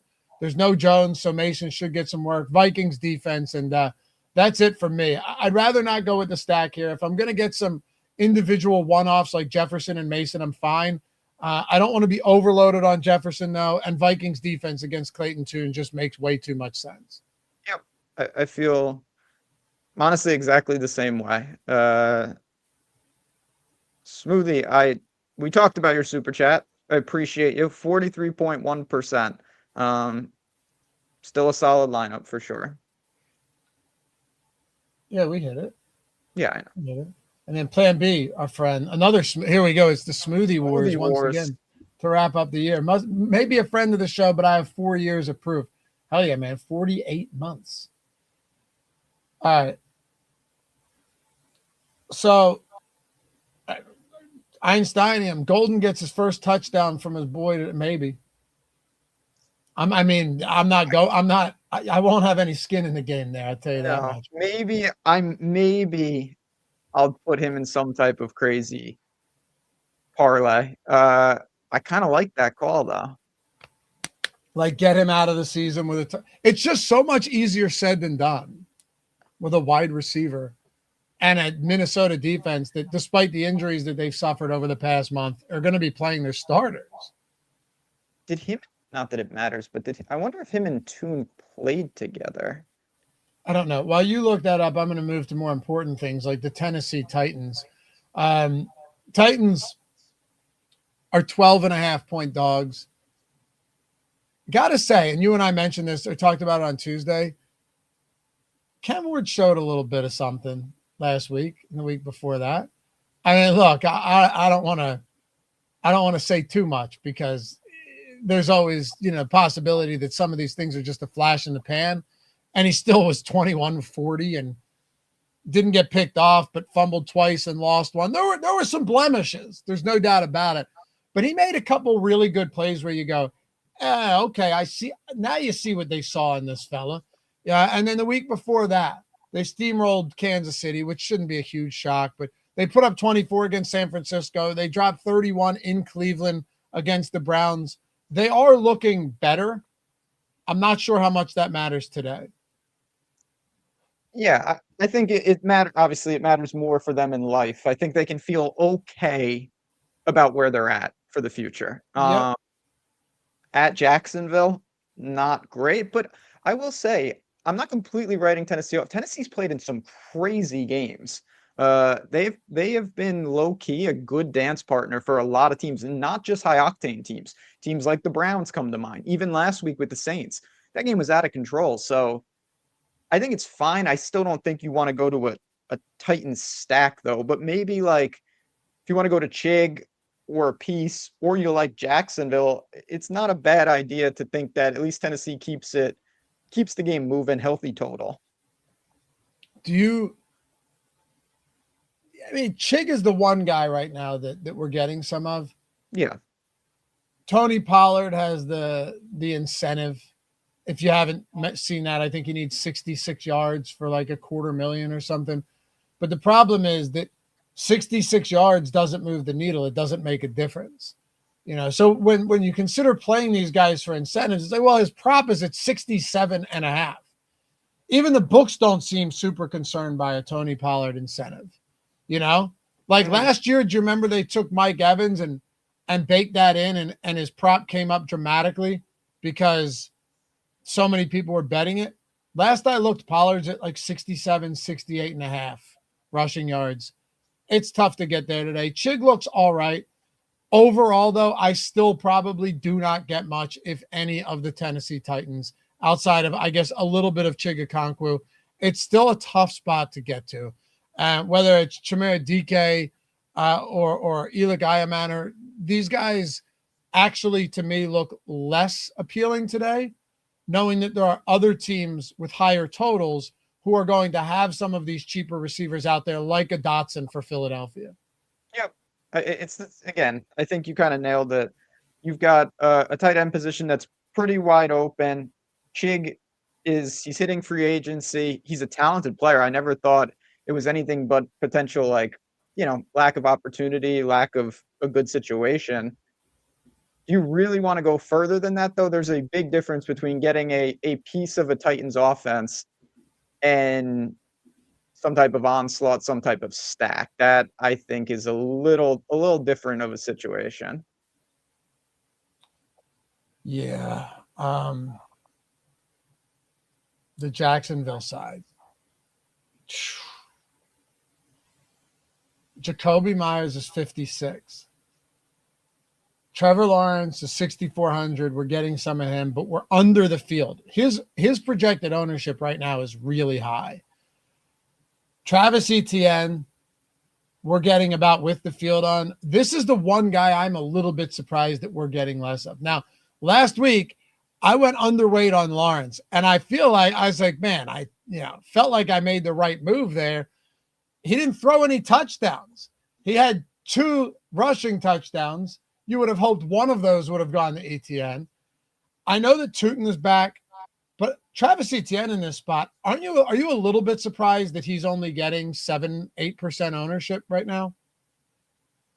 Yeah, I think it's kind of a product of the slate more than anything that I don't know why you would be super concerned about anything that he's doing. It's more so you have so many pay down options that paying for, I mean, he's expensive, but he's not at like a crazy premium. I would call him like an upper mid-range salary.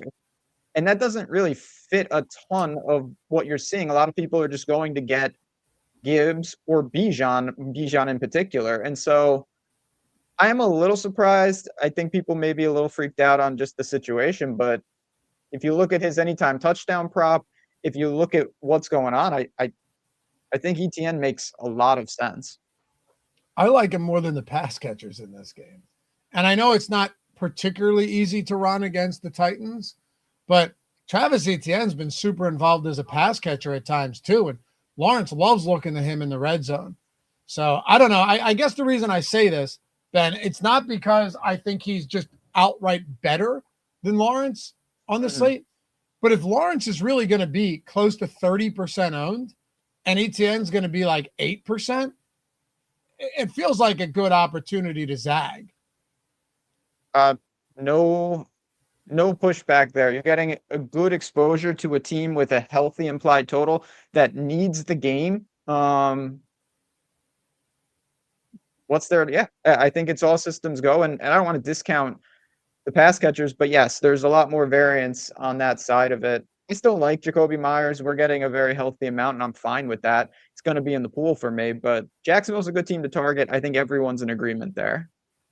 The other problem, though, is there's still Parker Washington, who has back-to-back double-digit target games. There's still Brian Thomas. It's not Jacoby Myers is getting opportunities, but he hasn't just taken over as the clear guy, and that's pretty obvious at this point. So, yeah, I get all of that. You're going to end up with some Trevor Lawrence. We are under the field on him now, and we're about with the field on Jacoby. There's one guy I like more than the field does right now than our projected ownership, but would be Travis Etienne. That would be the guy for me. Okay, that's fair. What do you make of Cleveland and Cincinnati today, man? You got the Cleveland Browns coming off of what I believe is, the closest thing to their Super Bowl in a while. They get the win last week against the Steelers. Remember, I said on this very show, if you think the game is rigged, go ahead and hammer the Browns, right? Like but it's a Mike Tomlin thing too. It's just typical Mike Tomlin. And then Mike Tomlin, it wouldn't surprise me a bit if Mike Tomlin goes out and they win this game today as home dogs. It's just what they do that stuff all the time. And then they are unceremoniously knocked out of the playoffs in the wild card round in what is likely an uncompetitive game. Like that's just how the Steelers play football. So I don't know, but with Cleveland, no Harold Phantom. You're still looking at Myles Garrett too, right? But aside from that, Cincinnati has played so well offensively right now. Cleveland, I really do believe they are a different team defensively on the road compared to at home. I still have absolutely no reservations about getting the Cincinnati, particularly Jamar Chase today. I'm with you. Cincinnati does seem like one of these teams that obviously they had a disappointing season, but they seem motivated. They seem ready to go.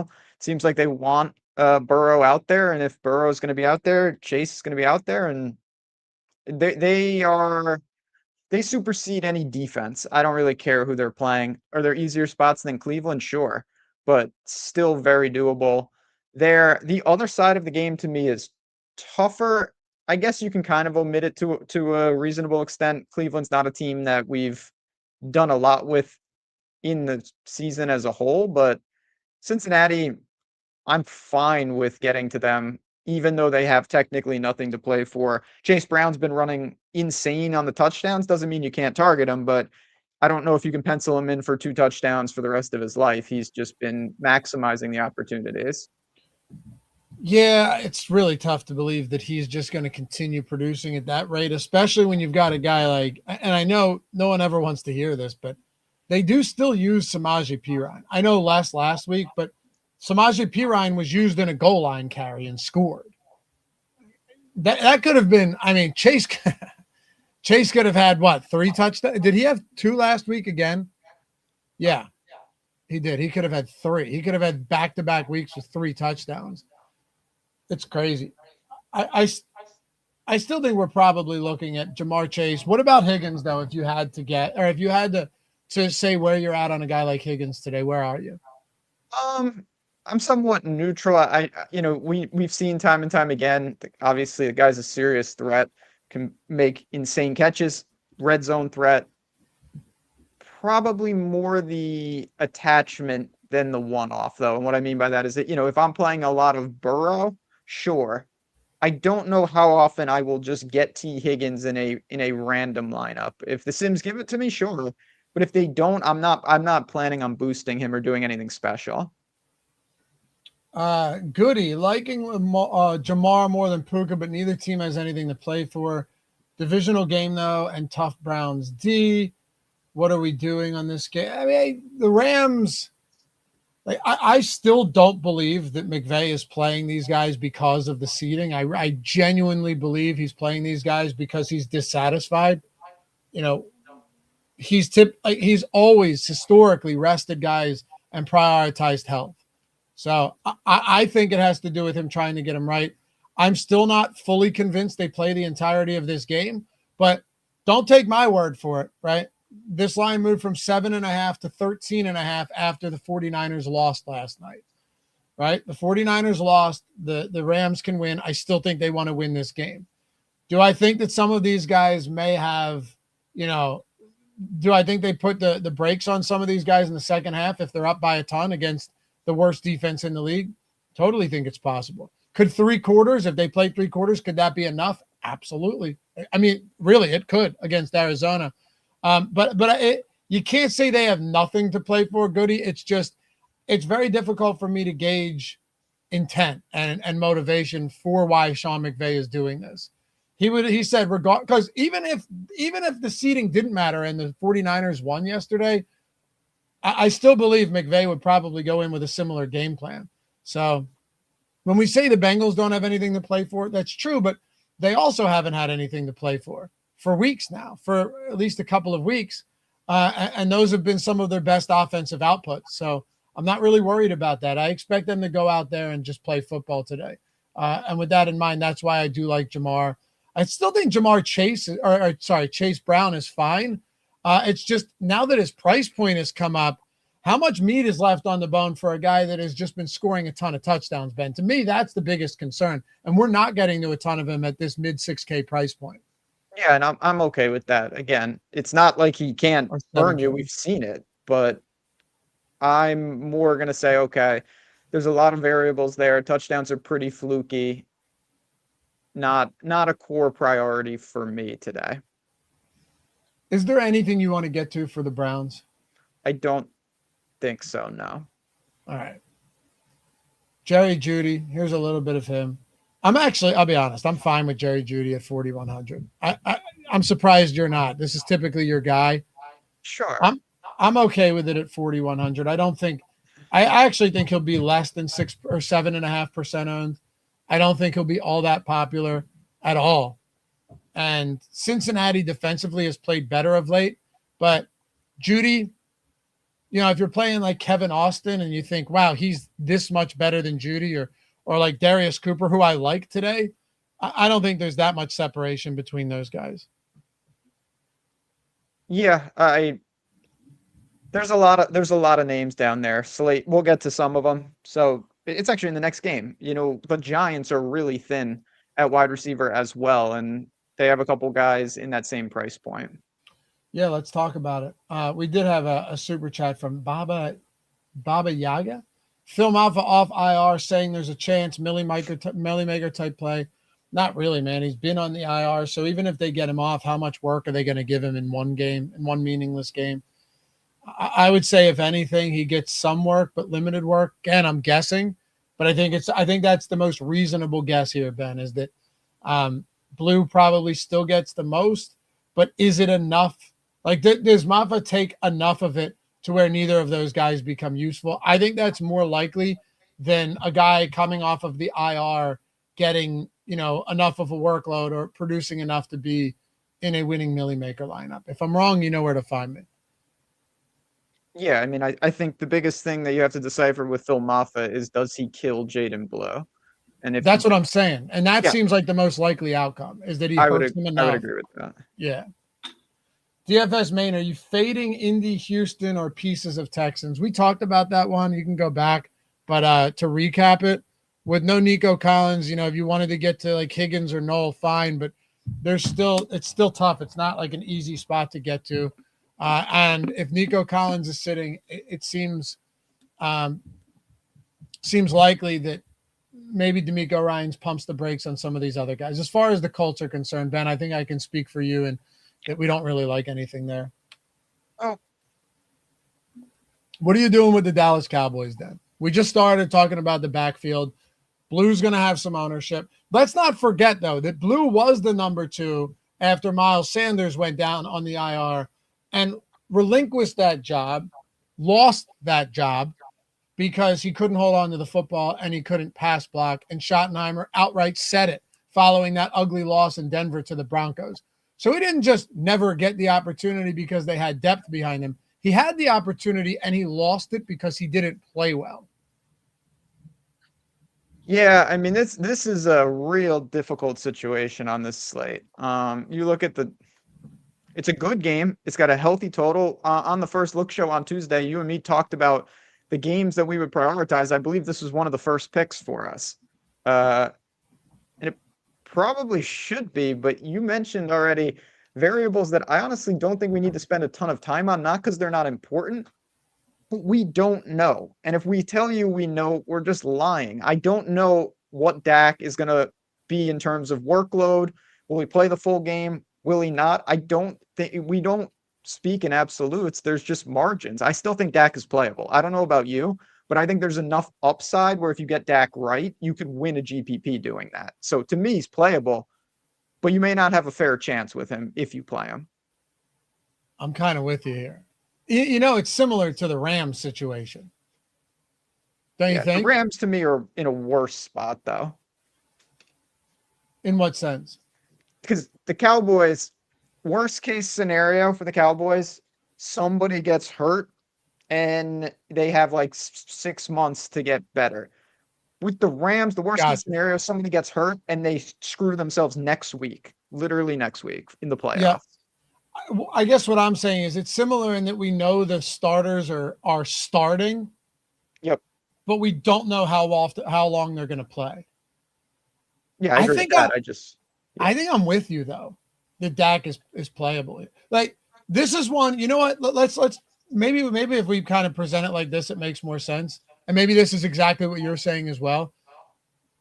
Dak is risky, but the upside to Dak on a slate like this is really significant against the New York Giants. Like I think the upside is enough to where you could justify playing him. Yes, I mean there's always risk when you play anybody, but it's just to me low. I think in general with Week 18, you're just talking about wider ranges of outcomes. The floor is lower. I don't know if the ceiling is necessarily higher, but just the range is wider on players because I already said this, but I'm just going to say it again. If Dak, I'm just using an example, I believe that if he went out in the second quarter and got rolled up on and he was okay, that the Cowboys might just say, you know what, it's been real, take a seat. That wouldn't happen in Week 9. It just wouldn't. No. But that's Week 18, and it's not just with Dallas. It's with a lot of these teams. With Dallas, it's just a matter of does Dak only play one half? You want to know what the real sweat is going to be? Sitting down, watching Red Zone or whatever it may be, and all these games are at half on the 1 o'clock hour, right? The 1 o'clock window, and you're waiting to see who comes back onto the field after halftime. That's a thing right there. That's going to be a problem. Sweat within the sweat. Oh yeah. The sweat within the sweat, baby. Yep. No doubt about it. But I'm kind of with you here. I think it's viable. Tools don't love it right now, but if you told me I could get to some Dak with some CeeDee Lamb or some Pickens or something like that, I'm okay with it. And I think I'm going to do some of that. I'm fully aware of the risk, and I know you're saying the same thing. Both of us fully aware of the risk here, but the upside against the Giants in a game like this where, let's not forget, that could be the first, this is crazy too, the first Cowboys pass catcher, or quarterback, sorry, to ever lead the league in passing yards. I saw that. Crazy. Right? So I don't think they're just ignoring that entirely. If the offensive line holds up early, they might just say, go for it, pal. The only thing that sucks is that he won't know what Matthew Stafford does in the 4:00 game. But yep. I like that. I got to go back to this, though. What are you doing with Jaden Blue? Playing some, because it's the type of play that, again, range of outcomes is gigantic. I don't know anything about Jaden Blue in the terms of NFL abilities. I saw him in the middle of the year like everyone else did for about 25 carries, and it wasn't super inspiring. He's cheap. He's on a good offense and a good game, and he's got a lot to play for. So, yeah, he's playable, but I don't know how you feel. To me, this is not the same as when a starting running back gets hurt early in the year and a backup that we know, like Rico Dowdle or Mason or Foreman last year, comes in. Yep. I don't view it the same at all. It's not. It's not, because there's no incentive to play well either. Like, there's no incentive to win or to do the smart thing. They could just use a preseason style rotation in the backfield, and who cares? They could showcase 3 to 4 running backs today. It's not like, I don't even know how many they have on the roster at this point. They could give Turpin carries. They could give Lupke carries. They could you're right. You're right. Like, it's not impossible that they don't give anyone anything meaningful. Yeah, that's true. Old Hunter Lipke coming out there. Yeah, I don't even know if like Banaconda exists anymore, but who knows? They'll probably put. But your point stands for sure. I get it. Clayton, great question. Thank you for the super chat. Do the unknowns today render the sims without tweaks less reliable? I'm glad you put without tweaks. I will be putting some of my own input into these, just given on how I think certain games may go. The truth is, nobody really knows. Now, you can, of course, go off of the prop market, right, which is going to help guide you in a lot of these instances. But even that, a lot of these players aren't even going to have props, right? Like the Philly receivers and running backs right now don't have any props. There's a lot of spots where there's no props at all. So, yeah, you're gonna have to use, I don't want to say your imagination, but you're gonna have to have some of your reads come into play here. So no, not less reliable in the sense that they're still going to do what they're intended to do, but are you dealing with projections today that are harder on a slate where there's so much unknown? Absolutely, yeah. But unless you have anything to add to that, Ben. No, we're just dealing with, and you can make stands. We just got another super chat about full fade of blue. I think you can make very aggressive stands like that today. I have zero problem with that. I'm not doing that, but there is the floor on these guys is like 2. Yeah, I really believe that. You're right. Yeah, it's literally like 7 carries for 20 yards. Yeah. Floor, not ceiling. They could still give you a decent game. What are you doing with the Giants? Wan'Dale Robinson on the IR. That offensive line is beat up. I think Jackson Dart's still probably fine. I mean, Darius Slayton to me, again, Darius Slayton still to me falls into like the same bucket as all of these, the Kevin Austins, even the Jerry Judys to some extent, right? To the Darius Coopers. I do like those guys in Philly a little better just because I think, Tanner McKee is pretty good and Washington's defense is terrible, but Dallas's defense isn't very good. So Slayton, again, the Kevin Austin falls into that same bucket. I'm going to have some of him. There's no doubt about it. The running back position to me, though, is super tricky. And maybe you see it differently than I do, but Devin Singletary just won't go away. And if Devin Singletary won't go away, particularly in goal-to-go situations, then Tyrone Tracy looks fine, but it's not like he's just getting all of the work in that New York backfield. Devin Singletary won't go away, and Jackson Dart will not go away either, because Jackson Dart has made it pretty damn clear he is who he is. He's not going to stop running. He had 2 more on the ground. you're in like a pseudo Bills situation where like it's like, oh, you got to worry about the backfield, and then there's Josh Allen. Like, so it's very difficult for that. Now, I still think Tracy's going to have his 15 to 20-ish overall touches, and that puts him in play. But yeah, you are competing with both your quarterback and a legitimate backup running back for those touches. Yep. Yeah, exactly. And Ronald says, no reason to risk a $60 million franchise quarterback for a meaningless game. I'm not sure exactly who you're referring to, but if that was the case, then Joe Burrow wouldn't have been playing for several weeks now. You know, a lot of quarterbacks that are, you know, under sizable contracts just would not have been playing at all. So, you know, franchises may look at it like that, but it's not as cut and dry. It's not just black and white like that. A lot of these guys just play anyway. It's kind of the way it is. And I'm not saying they should or that they even will, but that's not a reason to just assume that they won't. All right, let's talk. Go ahead. I thought you said something. Miami and New England. Hey, what do you have on tails today, by the way? This is a fun slate. I got some parlays up there. I got some SGPs. Only bet I had yesterday was Baker over 16.5 rushing yards. That's been the goose that laid the golden egg this season, man. Ever since they came out of the bye, he's just every week, and we got there in the first quarter.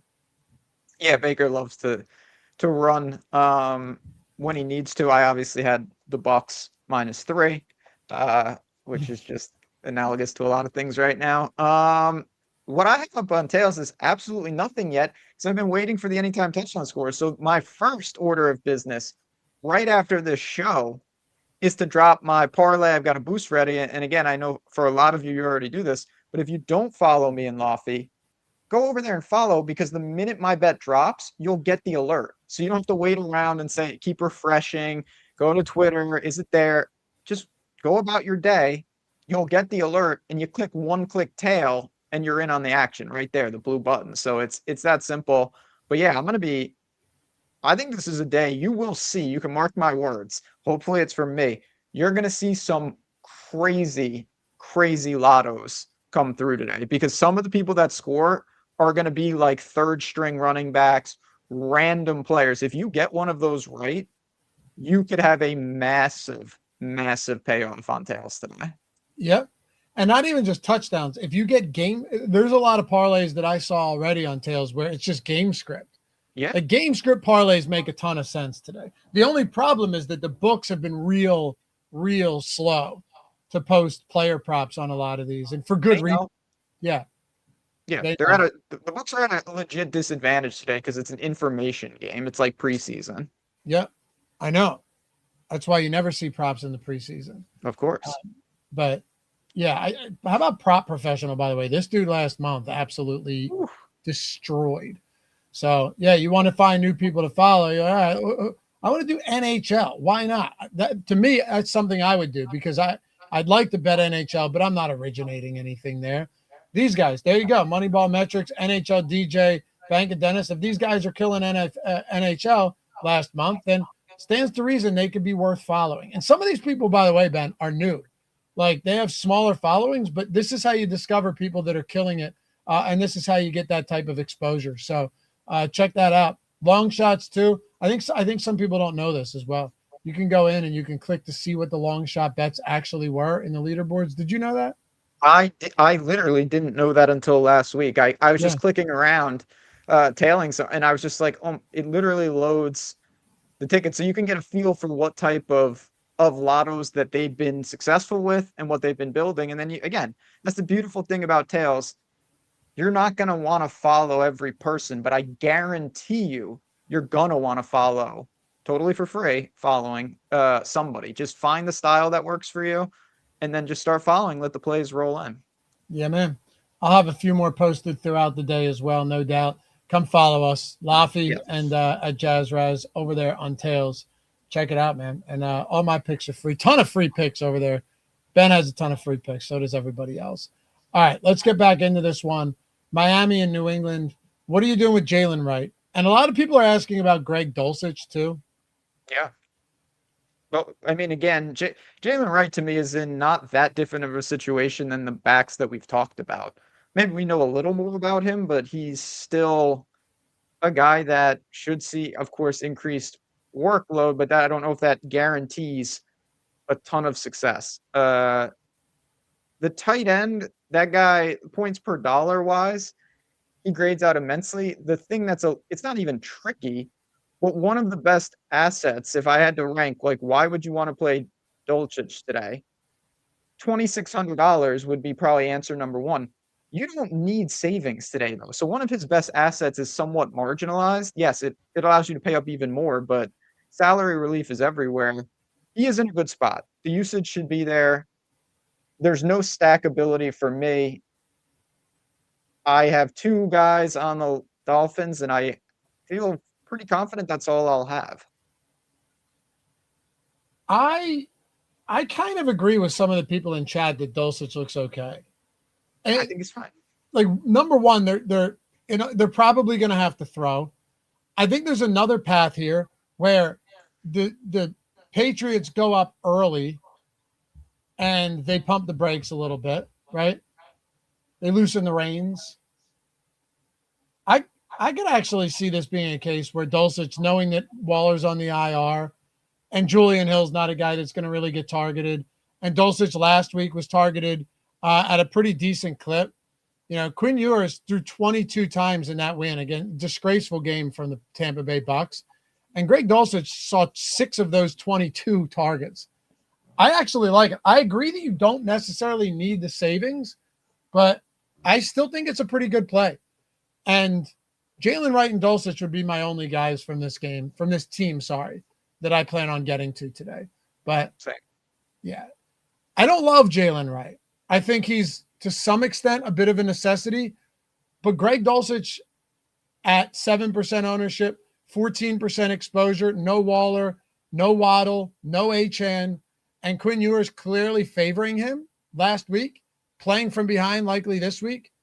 Yeah, this is a spot I like. I do. So Greg Dulcich, a guy that I want to get to today, Ben. I definitely think this is a decent spot because he is so cheap. You're right.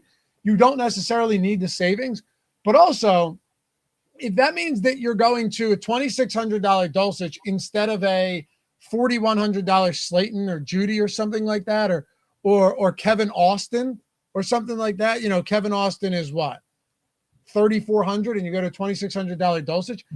I don't think the drop off is that significant. The tight end position is not that good. And then you could upgrade at wide receiver. So I actually do kind of like that. Yeah, again, you just have to make it work. Paying down just to pay down is not, sure, but if you leave money on the table, you don't get a bonus. You just have to score more raw points, and it can be tricky. But yes, these guys are in play. Clearly, for me, the Dolphins are a salary relief type of team, though. They have no expensive players that are playable. No. I don't know if they have any expensive players that'll even be active. Also, they don't have any expensive players, period, I think is a fair statement. Yeah. What about New England for you? Tough team. Real tough team here because they got legitimate stuff to play for. They have the division. They're probably going to end up as the 2 seed. I feel almost certain that that'll be the case. So it's the type of team, they'll be out there, but will they, do you think that Drake May finishes the game? I tend to think no. Well, if they do what they did last week, then no, because he didn't. New England is going to know. This is why it's tricky for me. Okay. Well, that's not true because Denver's in the late game. No, but in the sense of New England has I think a good pulse on if they can get by. If New England's up by 17 in the fourth quarter, they're not.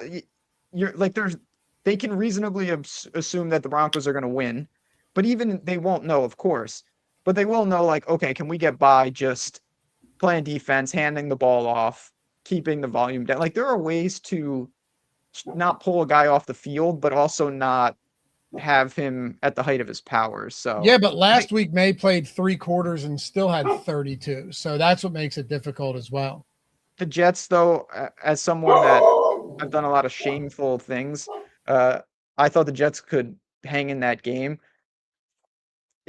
I don't expect that today. I just don't. Yeah. I mean, that was, yeah, but like Hunter Henry's definitely playable, and these guys are. I don't think a Drake May stack though. Like, what would have to happen for him to be in a crazy onslaught shootout type game? That seems very far fetched. Yeah. I mean, last week, Hunter Henry was fine. Stephon Diggs had 25, so that was solid. But then when you look at the rest of this team, who are you really stacking with? And that's the other thing. They move the ball around so often. You still have Travion Henderson. You still have Ramondre Stevenson. I prefer more of like a Drake May skinny here. And honestly, I would prefer just getting pieces of this team. It sounds weird, but I don't love New England as much as I feel like I should like New England today. They're a scary team because, like I said, I really respect what they do. They've last week just destroyed a team. They've got some serious weapons, but they've got a lot of them. And they've got price points that are not super advantageous. So what are you doing with the Kansas City Chiefs? By the way, Chris Spags, Eric Lindquist coming up after this. Make sure to stick around. We may have some very important news. I don't know what this 11:30 injury report is or inactives report is going to look like. We have a lot of news already. Nico Collins broke today. The Chris Olave broke earlier in the week. Everything's trickling in. It's still yet to be seen what we get in a lot of these spots, but you're going to want to, even if you have them on in the background as you build lineups, you're going to want to tune in for that. Kansas City, I'm not doing it. No, and honestly, the Raiders to a lesser extent. I think that you could play Genty, but I'm not sure that it goes beyond that for me. Yeah, and you're not, you don't even have Xavier Worthy. Does Isaiah Pacheco play? Probably not. I don't even know if Pacheco plays. He's questionable now. Hunt has some minor incentives. He'll play. Like I'm not. What are you going to try and go? Brashard Smith. It seems this is just not a spot I want to get to. And the Sims, by the way, are saying the exact same thing. Like if you pull up our exposure to Kansas City right now in the Sims, this is what you get, Ben. I'm going to show you. This is what you get. You get that. Yep. That's it. Now, Las Vegas, on the other hand, though, there is something to be said about Ashton Genty. I'm okay with it. I actually am. He let so many people down last week that I think that alone is going to depress his ownership. You know, especially in this week, you're like, oh, Kansas City still has a good defense. Yeah, but how many of them are going to play all of normally like they would? And the answer is probably not all of them. You know, this is a team that has won their division how many straight times, that has been to the Super Bowl how many times over the last handful of years. It's like, yeah, they're playing a meaningless game, but this is truly a meaningless game. Other teams are used to playing meaningless games this late in the season. The Kansas City Chiefs aren't. Michael Mayer's price point is up. I'd rather just go to a Dulcich or something like that. Geno Smith is not playing, and I really don't know how much of a difference that makes regardless in a spot like this. I really don't, you know. It's Ashton Genty in this game, and that's honestly the only thing in this game I'm looking at. Yeah, I'm like I said, similar bucket, and you're just gonna Ashton Genty is just the way it is right now, and it's the way it's been all year. A couple weeks ago, he went absolutely nuts. What did he really do? He broke 2 50, 60-yard plays. Do you remember who it was against? No, it was somebody very good though. I know Houston. that. Yeah, Houston. That makes sense. Houston, of all teams, Houston. Yeah. And then last week, he didn't do that. Like, you're drawing to those type of home run plays.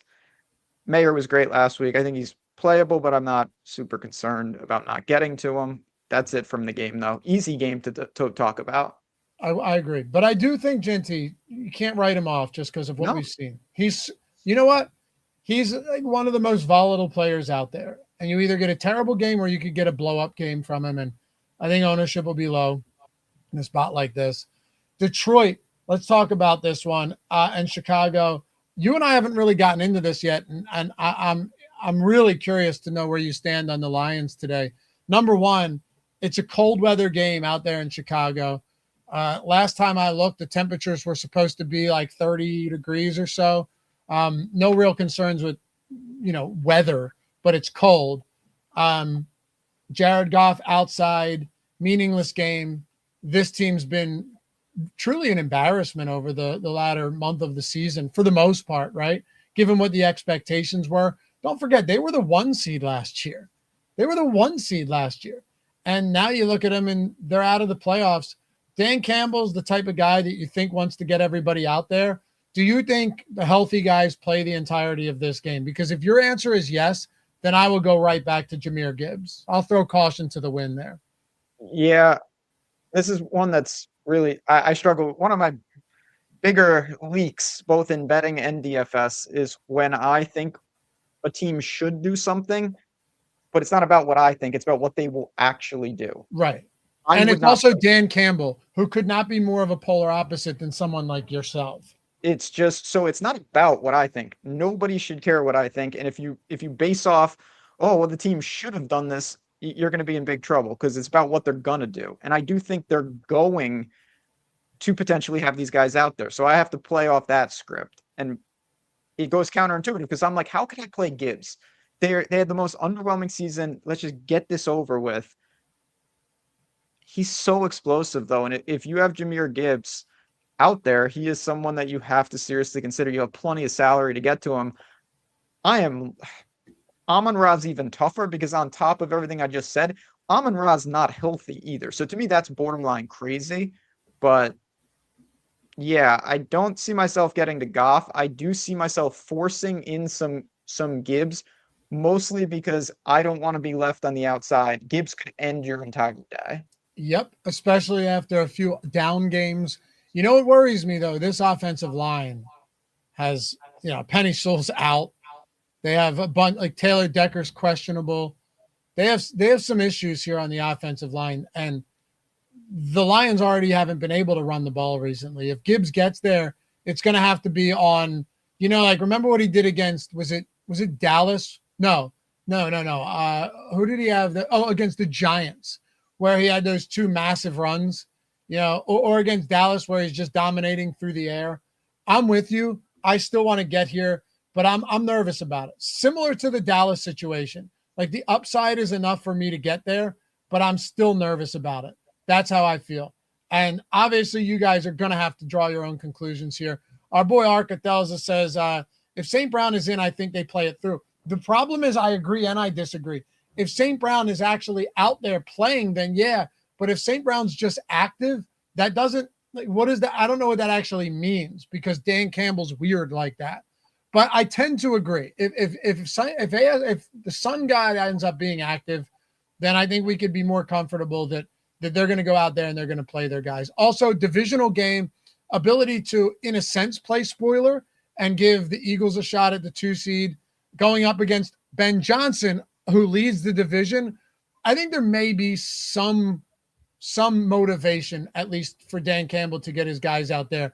Now the question is, does Jared Goff get picked off 5 turnovers? But yes, I do still have some interest. It is primarily Jahmyr Gibbs, though, for me, Ben. Same.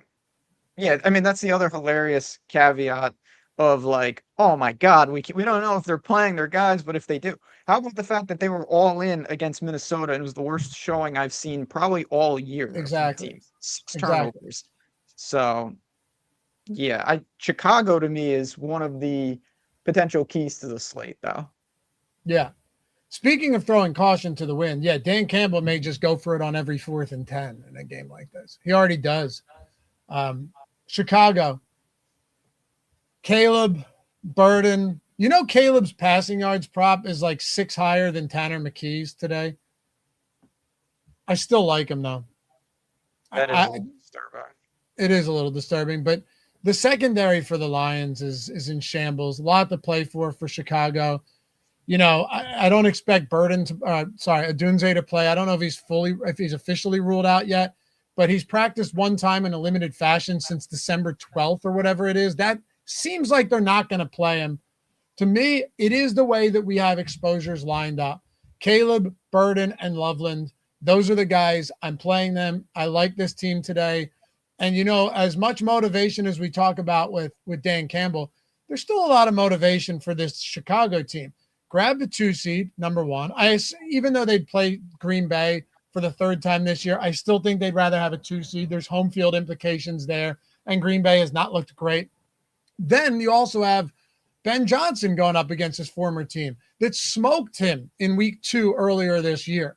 So, yeah, I think there's motivation on both sides. Clearly more, though, for Chicago. Give me Caleb. Give me Burden. Give me Colston Loveland. Maybe sprinkle in a little DeAndre Swift. I don't hate that. But Monungai's always just there to vulture as well.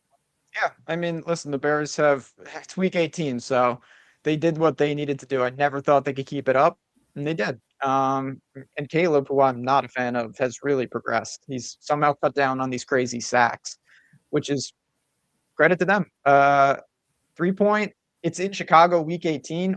You couldn't ask for a better situation relative to being week 18 in Chicago. I see no weather whatsoever. So you got a break there. All systems go if you want to play Chicago. They should be playing to win. All right. Talk to me about the Chargers here. Or No, don't, because I won't be doing that. So yeah. No, I really don't think there's anything to talk about. I see all of these people on social media talking about the Keenan Allen incentive. He needs like 6 receptions or something. Hey, I don't even know if Keenan Allen, if there was one guy that's not going to play, knowing that Justin Herbert isn't playing, you would think it's Keenan Allen in a game like this. And even if he does play, you're going up against a motivated Denver team to get the 1 seed. Trey Lance has a decent rushing prop, but that's it. It's still Denver. It's still in Denver. It's a really unenviable spot to start for Trey Lance. Already has a horrible offensive line. Again, if it burns me, fine. But I don't even know if it could. This is a serious thing. I'm not even sure if the Chargers going off and you not playing them could burn you, even if that happened. no, that's not. It would hurt. The biggest problem, it would be probably hurting some people's Denver defense exposure. Sure. The Chargers Of which are we not have relevant. a decent amount of. Yeah, that makes sense. Goody just summed up the game. Nick's low owned, an important game, makes no sense. Sutton, Harvey, great stacking partners. Is the total just hurting this ownership? Yeah, I think it's that there's a lot of ways that Denver really takes care of business and they gear down. But as you talked about with Drake May last week, you can still get there. I just don't know how much is too much, because this game screams, I think if it plays out, you want to go implied totals, you're talking about like a 26-13 game, give or take a point. So like Denver's going to rely on the defense. Knicks will be in control. But yes, Denver is playing to win full go. No other ambiguity there. I don't want to get too into the weeds here, but these are also the type of games that can end up being very disappointing from a DFS perspective when the Chargers offense continues to put themselves in a position where Denver has like a 30-yard field on offense when the ball gets turned over.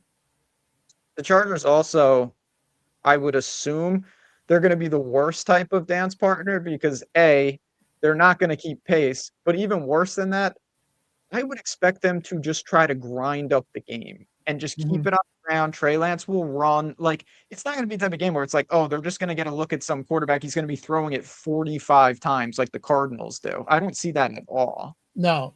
Do you like Harvey as much as the tools do right now? No. Neither do I. He's RJ Harvey, and I like him in life. Fan. I've been playing him a good amount this year. I've boosted him several weeks this year. I'll get some, but no, I don't like Denver. Denver in small fields and stuff, I think has one of the better floors, but I don't know how often like they have crazy, where Sutton has like 9 for 130 or Harvey has 22 for 150. Like, is that really in the range today? I don't know. It doesn't feel that way. And sometimes these games that just feel insanely lopsided are not as good for DFS as you would initially think. Harvey would be my number one here, though. But a lot of Harvey's production has come, from like receiving touchdowns and stuff. It's not that he's getting a massive workload on the ground. And I think that's kind of what you're speaking to here as well is, yes, Harvey is a good play today, objectively. But, is it possible that Harvey just has one of these games where it's like 14 carries and a target or two? And, what is it? Like Jaleel McLaughlin ends up being somebody that they give work to or any of these other guys in the backfield. I actually think that's very possible. Yeah. Apparently I'm making no sense, but what I'm trying to say is that Harvey could have a very effective game, but at that price point, I'm not sure where that ceiling is. Like 15 for 70 and a touchdown is a fine game. It's not moving the needle though. And Yeah. I think a lot of ways where he leads the backfield and then a handful of other guys have 3 to 4 carries and they gear down, and I really expect them to be in control throughout. I think the first half is a good betting angle. Cream had a good question, though. Are there any games that are actually going to be like that, though? I think there are. Chicago, Detroit, Rams, Arizona could be. Philly, Washington, granted backups, but still. Saints and the Falcons, Cincy, Cleveland. Not to say you want Cleveland, but you're asking, are any games going to be like that? Where there's no real implications. Dallas, New York. I think there are some like that, as a matter of fact. Yeah. It's tough, though. There's no doubt about it. It is definitely tough. All right. Let's go to Washington and Philly.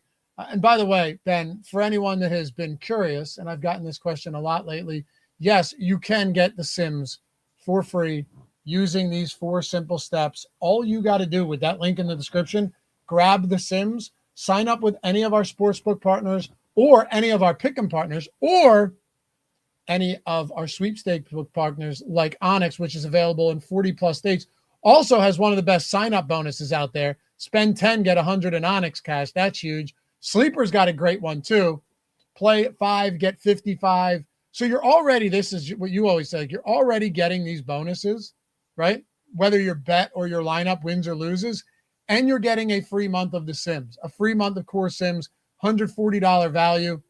So it's the best of both worlds. And every single one of these that you're not on equals a new month. So if you came in and you're like, oh, nice, I'm not on Sleeper or Onyx yet, I'll sign up on both.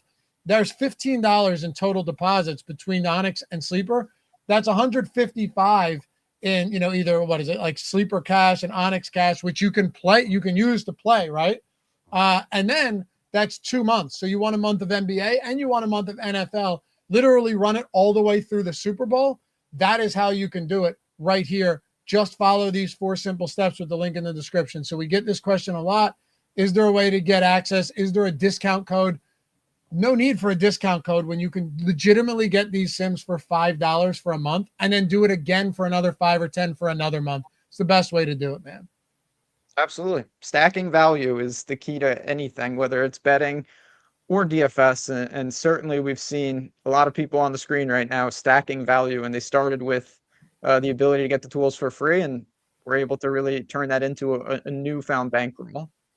I forgot to add the new ones up here. We do have a bunch of Millie wins from this season. I forgot to add. Well, here's actually, this one's from the other week. NBA. Yeah. Stokastic is an absolute crusher. Yeah, he is. Here's December 25th, too. There was a 75K Cat Williams using the single lineup Sims, by the way. You love it. This was from 2 or 3 weeks ago, 60K. So, January 2026, 50K. Yeah, man. Big ones. And not just that, but you're the one that says it a lot. It's also, if you're a low stakes player, you take these tools into the mini max and stuff, right? The quarter jukebox, because you're getting them at a price point that's justifiable to you. Makes a huge difference, man. A huge, huge difference. All right. Washington and Philly. Are you doing anything with the Commanders today? I think maybe just in some very, very low key, like run backs, a single guy here, a single guy there. You mentioned, it's been a disaster year for them. Daniels was never healthy. When he wasn't super effective. I don't know how you confidently deploy anything besides I'm okay. Say you play your boy, or a combination of some of these Eagles. I'm okay having someone on the other side of the game, probably on the outside. Guess your best bet would be McLaurin. Yeah, Terry's the one guy. We have one lineup out of 150, but 5,700. I don't think that's crazy. On the other side, you guys already know where I'm at here. I'm not going to. A lot of you watch the shows throughout the week. I honestly do think that Philly makes for a fine stack this week. Tanner McKee's props are fine. 1.5 touchdowns, 225 passing yards against a Washington defense that seemingly gave up weeks ago. McKee, the Mormon missile, as they call him, is a pretty good backup. He played week 18 against the Giants last year, was 27 for 41, 269, 2 touchdowns, no interceptions. Dotson had 7 for 94. Goddard played that game, but that's different because he was injured and they were trying to get him back up to speed. Anais Smith is not there, but you're looking at Darius Cooper. You're talking about Jahan Dotson, Grant Calcaterra. I think all of those guys are fine. Honestly, Ben, given how cheap this stack is, and it is dirt cheap in a good spot, they are still 4.5-point favorites at home with a 23-point implied total. If there was a dirt cheap stack I'm looking to get to in order to round out my lineup with studs across the board, it is going to be the Philadelphia Eagles, but I'm not telling you anything you don't already know. No, yeah, it makes a lot of sense. Just be a little cognizant again. You're going to be funneled into certain price points there, so it kind of is what it is. But points per dollar, you mentioned at the top, you can see the Eagles stacks really pay it off, and then it's just about, can you get Puka, Bijan, Gibbs, Chase, whoever you're paying up for, right? Because if they don't play along, you're dead. Because you're not going to leave thousands of dollars on the table on a full slate. You're just not going to do that, and you shouldn't. Yep. As you kind of said, this is 50% promotion. Oh. That's the most insane thing ever. I shouldn't even What's bring the other 50%? Me just spewing nonsense? No, I think we did an hour, 40 minutes. We're going to end on an hour, 40 minutes, and about 3 to 4 total minutes of promotion. Oh, and it's free. And it's free. One day people will realize, I know most people do, that you can't do free. Like if Ben and I do this show for free, it's going to be from under a bridge. Otherwise, with zero promotion. Anyway. Yeah, I know. Yeah, 2020. Anyway. And you're right, dude. I could not help myself. Yeah, 2026. It's a flaw. It's a flaw of mine. I'm fully aware of it. But I see Spags in the background. I know Spags would never let something like that go. If you think I can't help myself, Chris Spags, when he sees something in the chat, that dude, I'm telling you right now. Yeah, Spags ain't letting anything go, and that's why we love him. But I like Philly a lot in a spot like this, and it's only because of the salary savings. And I think that McKee's good enough to where he could have a decent game and you're not dead, So that's it. Anyway, Arizona and LA. But this won't take us on because we actually already talked a lot about the Rams. But I do think I still want to get to some Arizona. Yeah, Arizona, they've been in the same situation forever. They're just seemingly perpetually behind, throwing wildly, and they've got weapons. And of all the players from the beginning of the season to the end, I don't think it's crazy to say that Michael Wilson has done himself a lot of good this year. He has been fantastic. He's kept it up. And he's playable again today. I think McBride is playable. I don't feel as great about him, though, and I don't feel as great about the stack. But Arizona is always in play at this point. And if the Rams do happen to rest some players late in this game, it could look better. I do like Brissett, Wilson, and McBride. They're more expensive than they previously were. I don't think it actually matters given how many cheap options are out there. I don't really think it matters. So yeah, I'm on board. I like them. And then the Rams, let me get your take here because I think I've pretty much exhausted all of my takes on the Rams. I'm gonna have some Nakua, but I do have some genuine concerns that they don't play the entirety of this game. Or maybe like half of that. If I'm wrong, it could end up burning me. And I have some parlays that play into them not playing the whole game, Ben, which could technically still win, but it's Arizona's defense. All in all, though, I really do believe McVay is more concerned with this team getting right than he is getting better seeding. To an extent, I agree. I still, again, it's the same thing I talked about with the Lions to a lesser extent. I put myself in what I would do. I would not play top-end weapons throughout this game. I simply wouldn't.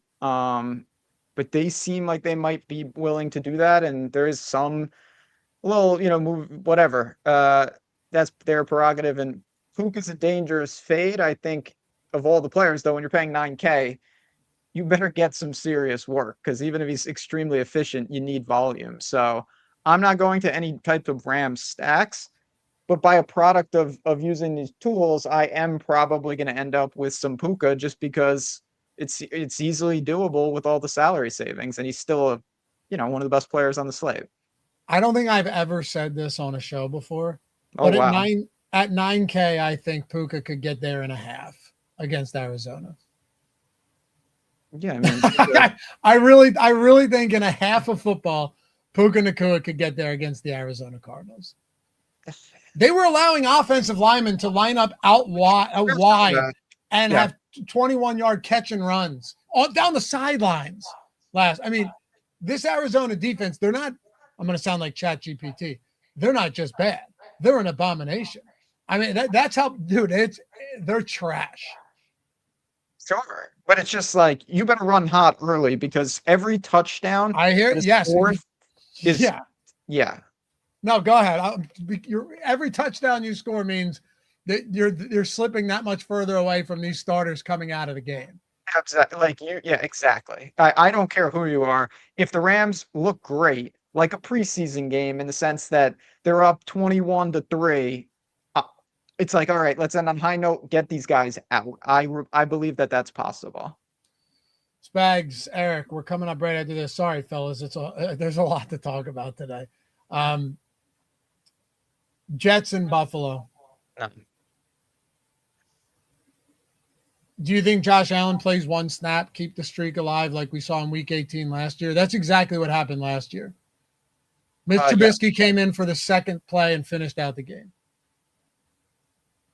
This game is terrible, and Josh Allen is not playable, in my opinion. No, I think he plays one snap.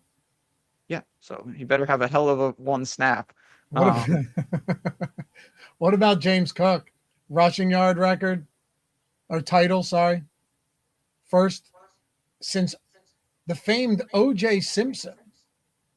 Yeah, I mean, James Cook's been unbelievable, and he's been adamant that that's something that's important to him. It is the last game at the stadium. There are things. He's still a running back on a team with Super Bowl equity. I find it hard to believe, with multiple backs behind him that are real players. Like, Ray Davis is not a made-up player. Ty Johnson can play. I find it crazy that he gets a full workload. I don't think he will. Did you know O.J. Simpson played football? It's the same O.J. Simpson. I just watched Naked Gun the other day. I was just talking about that with someone. That movie is hilarious.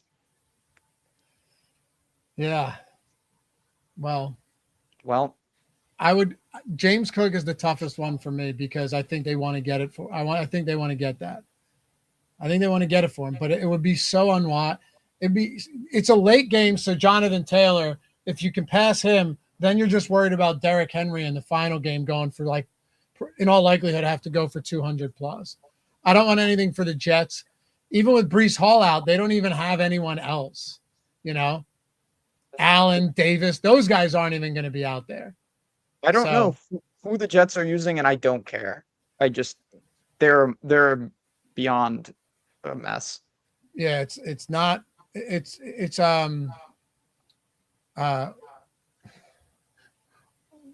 I don't know. I don't even know how to pronounce his name. Kene Wangru.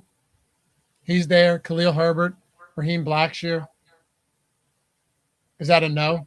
It's a shame. Such a good matchup on the ground. Yeah, it's just, again, it's not even the fact that the best thing about the Jets is they're cheap. How many cheap players did we talk about already? I know. On a competent team. Yeah, like on a still competently coached team. I wish there was a Mitch Trubisky interception prop, because that would be fun, given that the Jets could be the first team in history without an interception, who just brought on a defensive coordinator as their head coach. He's got to go. We'll see. Maybe there won't be. Anyway, hey, it's been an awesome season. We're not going anywhere. We'll be back next week and the week after that. But this is the end of the regular season. So thank you, all you guys, for hanging out and supporting this show and this channel and this whole block of shows on Sunday and making it what it is. Because without you, we don't have shit. Anyway, Ben, anything to close out the season before we turn this one over to Eric and Spags? I just appreciate you guys as always. Like I said, we're not going anywhere. It's just we love doing this show and we appreciate it. Stay tuned. This is the most important live before lock of the season. There's gonna be news. And so I'm just gonna listen to the fellas and hopefully be up top with some of the other Stokastic community members in what could be a memorable week 18, hopefully. Hey, pal, round of applause to ourselves and everyone watching for another great season. Huh? Yeah. All right. We'll see you guys back here for the next one. Good luck today. Bye-bye.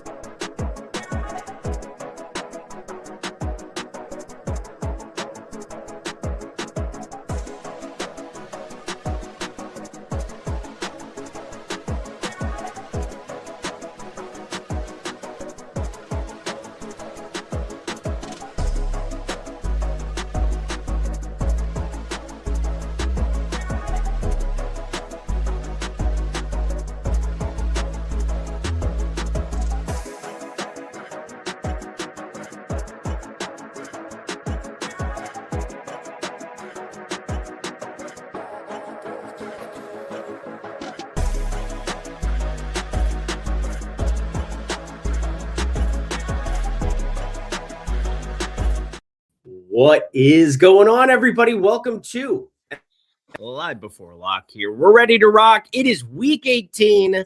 It's going to be a wild one. I'm Eric Lindquist. You can follow me over on X at Eric Lindquist, and you can follow me over on the Tails app at Lindy, Lindy.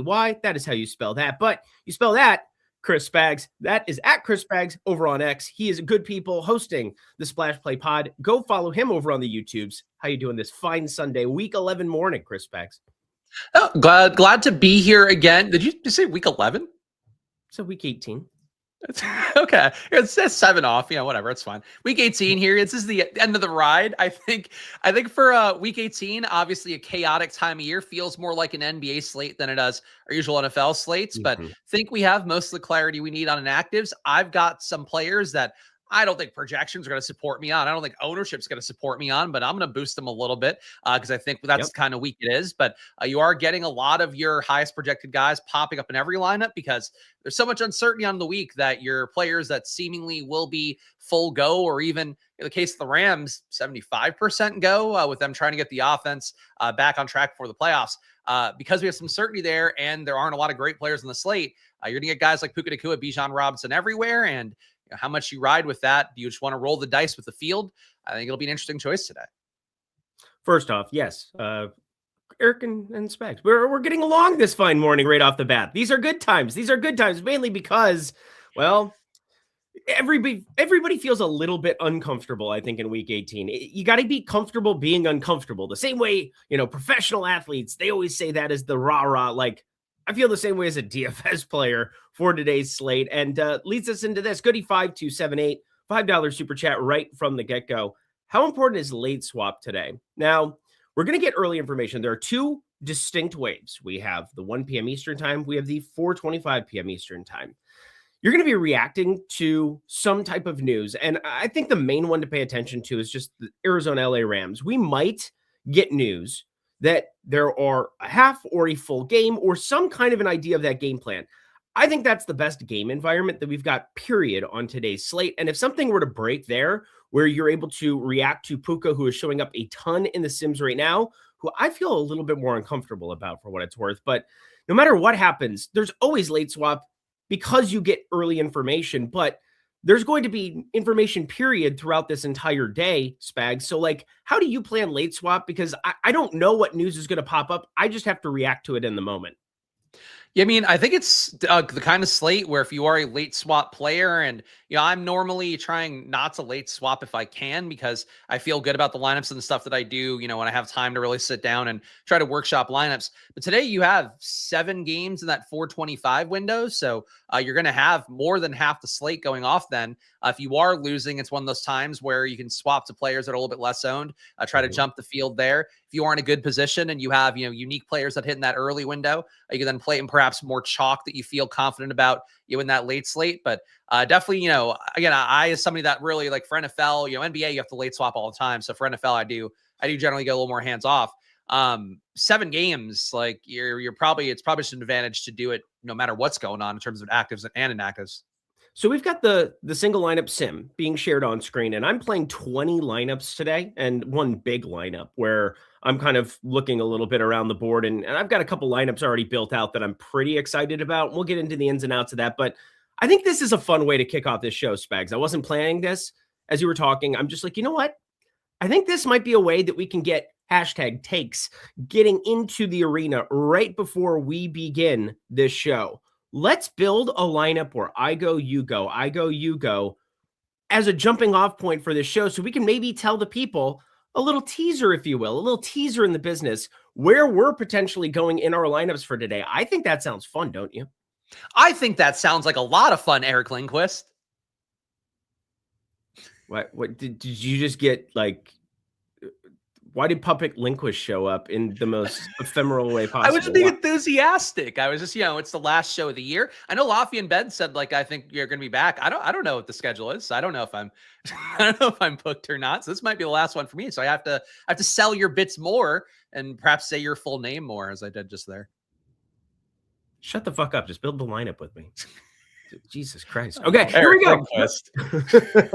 Let's go to the running back position. I'm going to start off with Chalky. Bijan Robinson, he is 61% owned. Him and Jahmyr Gibbs, I think, are fantastic plays in some capacity. Dan Campbell has no regard for humanity. And by humanity, I mean his own football team in a game that is completely meaningless to them. But we've seen time and time again where we expect Dan Campbell to rest guys or maybe take the breaks off, and Amon-Ra St. Brown doesn't play a lot. I like Amon-Ra St. Brown a lot for tournaments today, purely because people are uncertain about his injury status, a lot of that. But no matter what, amongst the spend-ups, Bijan Robinson, my favorite, going away. How about yourself?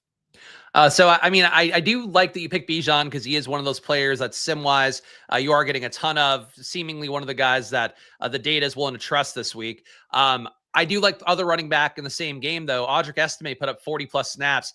He is me. I'm chasing windmills like Don Quixote with Audric Estime yet again. But to see the snap count there, to see his results so far this year, 0.3 EPA per rush, fantastic. 0.7 EPA per target, fantastic. 40% avoided tackle rate. That's what we're looking for at week 18, guys that are just playing for that next job, playing for maybe to be the Saints' future running back. He's played better than Devin Neal has this year in the limited sample size. I want Audric Estime in here. I'm very excited for him this week. There's one other dumpster dive back I have this week, Eric, that I'm pretty stoked. Well, I don't think it's as good, but I think it's in a really good spot. But Estime, I'm going nuts here. The ownership's not there. The projection, but he's my guy. Let's keep that one in the chamber, shall we? Because I think that is a great teaser. Kind of what I'm getting for this one. Justin Jefferson. It has been an awful, terrible, horrible, no good, very bad season, but they got to figure out the quarterback position. They just have to figure out J.J. McCarthy. Can this be serviceable? Can we bring in a Mac Jones type player that could potentially take it over for a year? Or should we let J.J. McCarthy have the leash to be able to go out there and spin it? Justin Jefferson has not really had that game all year long. Why wouldn't it happen in a week 18 against backups on Green Bay when you're trying to build confidence in your quarterback? I think Justin Jefferson, one of the best wide receiver plays on today's slate. How about yourself? I think he's cheap.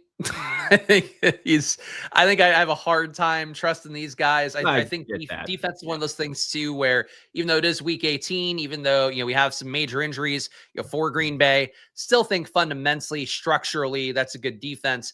Their coordinator is at this point coaching for one of the very few potential head coaching jobs out there. So I'm not like nuts about Jefferson, but look, he comes up a lot. I'm with it. I'm not mad about him being in our lineup, but I'm going to go again. I'm going off the beaten path for my guys, and then we'll have some money to spend for the final spot. I am going to go. If I gave you a guess, Eric, you wouldn't guess this name. I think in 100. Okay. Can I guess a team that you would just be such a degenerate that you'd want to play it from? Let's go Houston.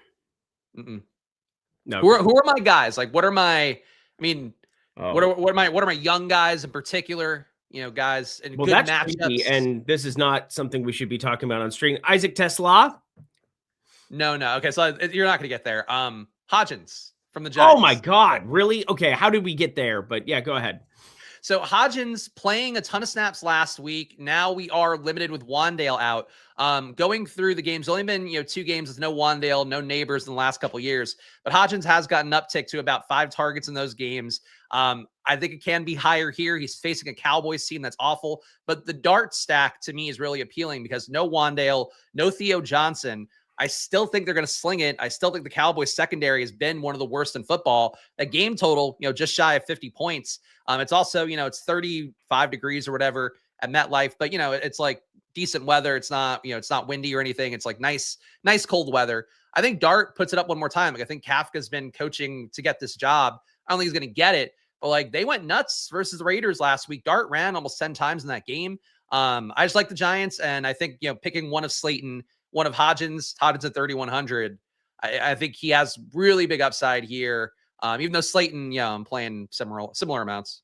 Yeah, Slayton I have quite a bit of. I think that one made sense with no Wandale. And then Hodgins, I have no problem with that whatsoever. Just didn't know that he was one of your guys because, how would I land on Isaiah Hodgins being one of your guys? Well, it's more Dart's one of my guys. So, yeah. Gotcha. Hodgins, there we go. Yeah. Dart is definitely, you're right. Definitely, You're fair. Definitely one of your guys, Jackson Dart, no doubt about it. You know what? I'm such a nice guy that I'll even make that the stack here purely because I'm not that interested in making it like, I don't know. I think stacking is one of those things today. I'm going to be doing a lot of singles. I doubt I do a ton of doubles outside of that Arizona Rams game where I probably have doubles on both sides of that one with Stafford, with Jacoby Brissett. Not finding a ton of doubles even here with some of my Tanner McKee stacks that I'm rolling out here for today. But let's go to the tight end position where I think that there are some really wonky guys that we could take shots on. But the one that I feel the best about, Dalton Schultz. We got ourselves some news before this that we were going to get some resting action from Nico Collins. And while I like Jaden Higgins and while I like the entire Iowa State Cyclone team that is playing wide receiver for the Houston Texans this season, Dalton Schultz, I think, is going to be your most reliable guy there going up against Indy. You can do just about anything you want there. 3,800 for him amongst the sub 4K guys and people not named Trey McBride. I feel the best about him, and I do think Juwan Johnson could end up being mega chalk on today's slate. Yeah, I like Juwan a lot. I got to 33% of him. I think he's my favorite tight end play, but I agree with you. The field's I think he's like the tight end people trust at their price point, whereas McBride, a little bit harder to get there, and the motivation for the Cardinals obviously has been zero for a while. But yeah, Dalton Schultz, I support that, and I think you're on a different direction than I would have. I think, should we just try to jam in Puka and see what we do with that? Because like sim-wise, that'll grade out well. Yeah, we'll take a look here at Puka, and we'll take a look at what gets thrown in here and when we complete this lineup with the other pieces. But yeah, it moved Estime down here. Ashton Genty, what a time to be alive. I do like Ashton Genty on today's slate playing Kansas City here. However, be careful. I'm sure Mr. Davis would like, the younger Davis that is, would very much like them to lose this football game.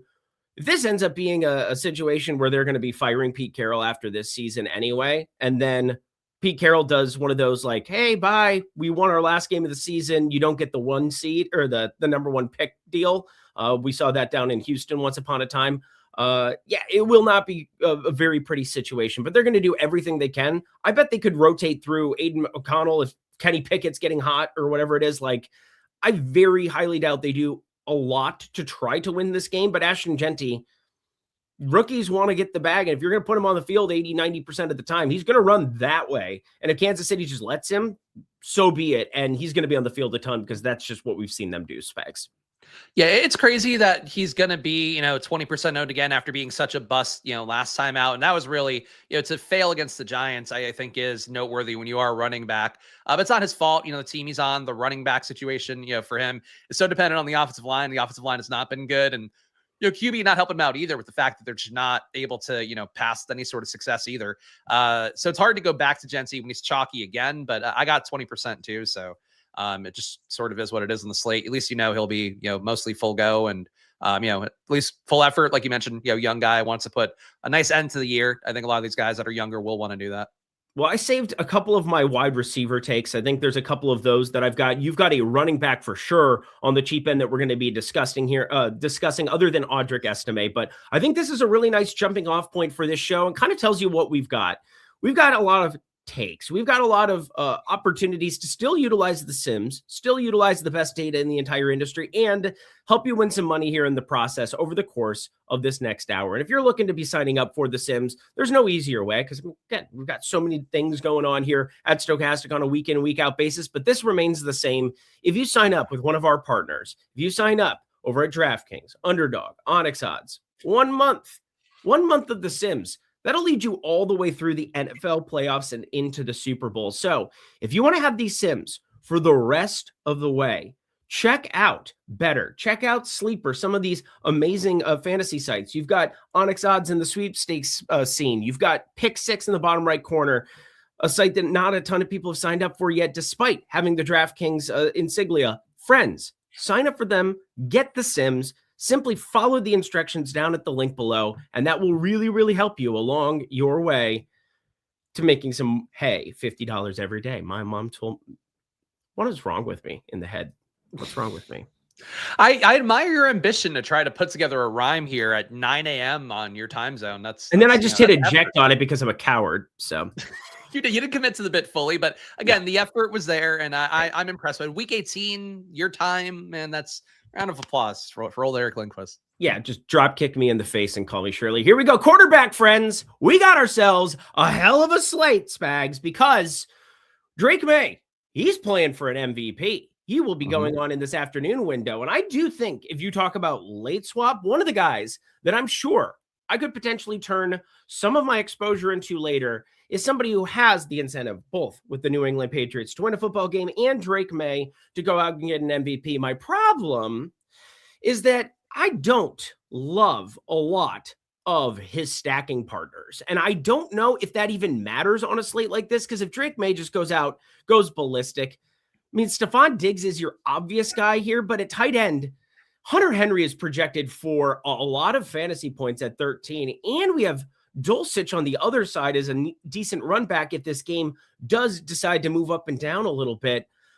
I think my big thing with Drake May is just the entire game as a whole. I don't feel confident. I said I'm going to probably play a lot of singles, and my favorite running back tournament play is on the New England Patriots. So a little teaser for our next section. How do you feel about Drake May as really the only spend up above 7K that is playable? I think it's interesting. I mean, the sim, projections run before the show. We'll see if things move around meaningfully. But Drake May, I was getting him 3x the field. He's a guy that I also prioritized before the show in my builds that I got done.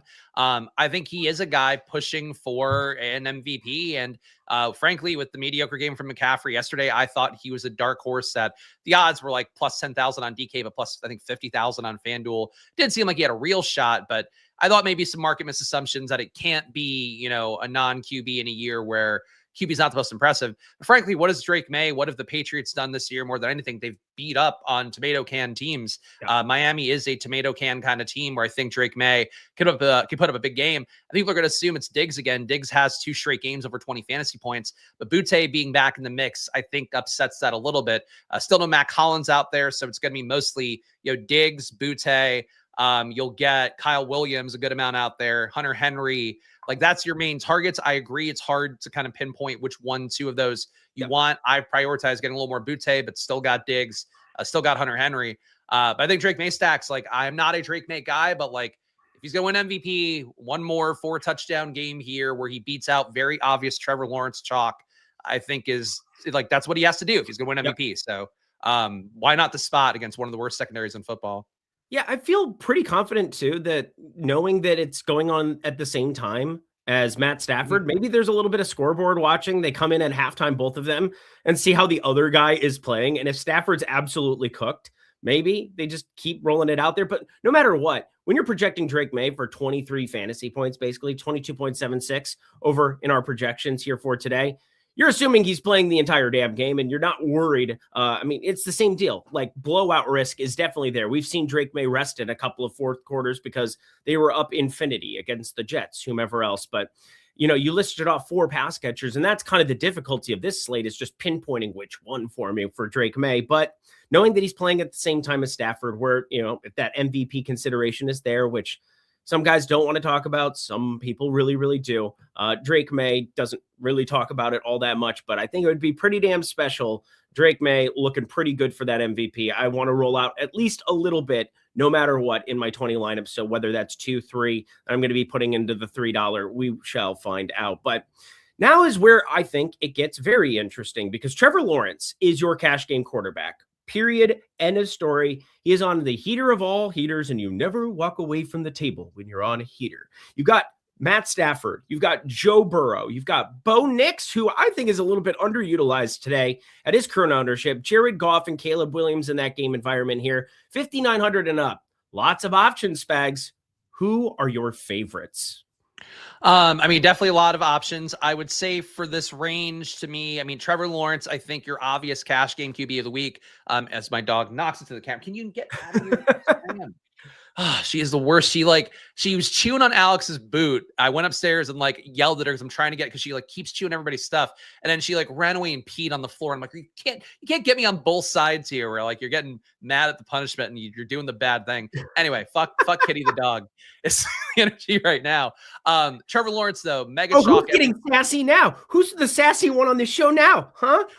Everybody in chat? Everybody in chat? No, sorry. Sauntering over here. I want to see her after this nonsense this morning.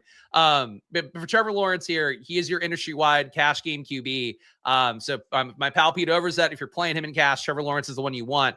That said, that's never really the guy to me that you want to go nuts on ownership-wise. So I think getting 15% like the sim is giving you, that looks good. I got closer to 20%. I'm still under the field, but I don't think you want to totally fade him, but get less, get more creative if you're putting him out there. Stafford, his MVP case, technically the markets still think not super far off. He played so poorly last week. One big statement game here.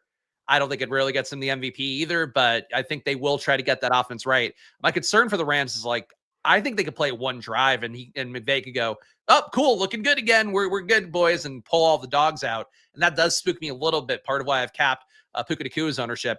For Stafford playing for the MVP, maybe not the case, but I don't know. I think that is a concern I have for the Rams. Dart's really the big one in that range. I just think the fact that they are playing Dallas, I think the fact that Mike Kafka is coaching for a job that he's probably not going to get, I think that all grades out well to me. Joe Burrow too, I guess I skipped over him. He's also coming up a decent amount, but kind of question the motivation there a little bit. I do too. And I've been the Joe Burrow stan on this show for the last month, I feel like, where I've played a ton of him. I've played a ton of T. Higgins. I ran out one Joe Burrow lineup. It's just not an appealing spot when you think about Myles Garrett coming at you for 60 minutes of football and trying to inflict pain and punishment and get a sack record. And all of a sudden, Joe Burrow is sitting here getting just flummoxed. You could see him pull the ripcord as well. These are just such hard things to talk about. And, in years past, when I would be talking through this, we would be going through, incentives. We'd be talking through motivation. We'd be talking through all of this. And Cincinnati doesn't have that outside of making Joe Burrow happy. And that's such a weird one to me, Spags, where they don't want to trade Joe Burrow. Joe Burrow is a franchise quarterback when healthy. Unfortunately, he's had an unlucky string of health, whether it's foot issues or, in days of yore, just getting dinged up in the preseason or in practice. So many issues that have just popped up from nowhere. But when healthy, he is a franchise-altering quarterback, and you just want to make him happy. And if he wants to play the whole game, you let him play the whole game, I think. And that's just such a weird thing to try to analyze or talk about, and doesn't really fit into the narratives of what I generally like to play on Week 18s. But this is kind of a unique Week 18 where there's not a ton of that to be had, and we have primetime tonight, Baltimore, Pittsburgh. Check out EMAC and Greg breaking everything down for you there on the Showdown Show. But yeah, Cincinnati, what are we doing here when you're letting Garrett just tee off on you for 60 minutes?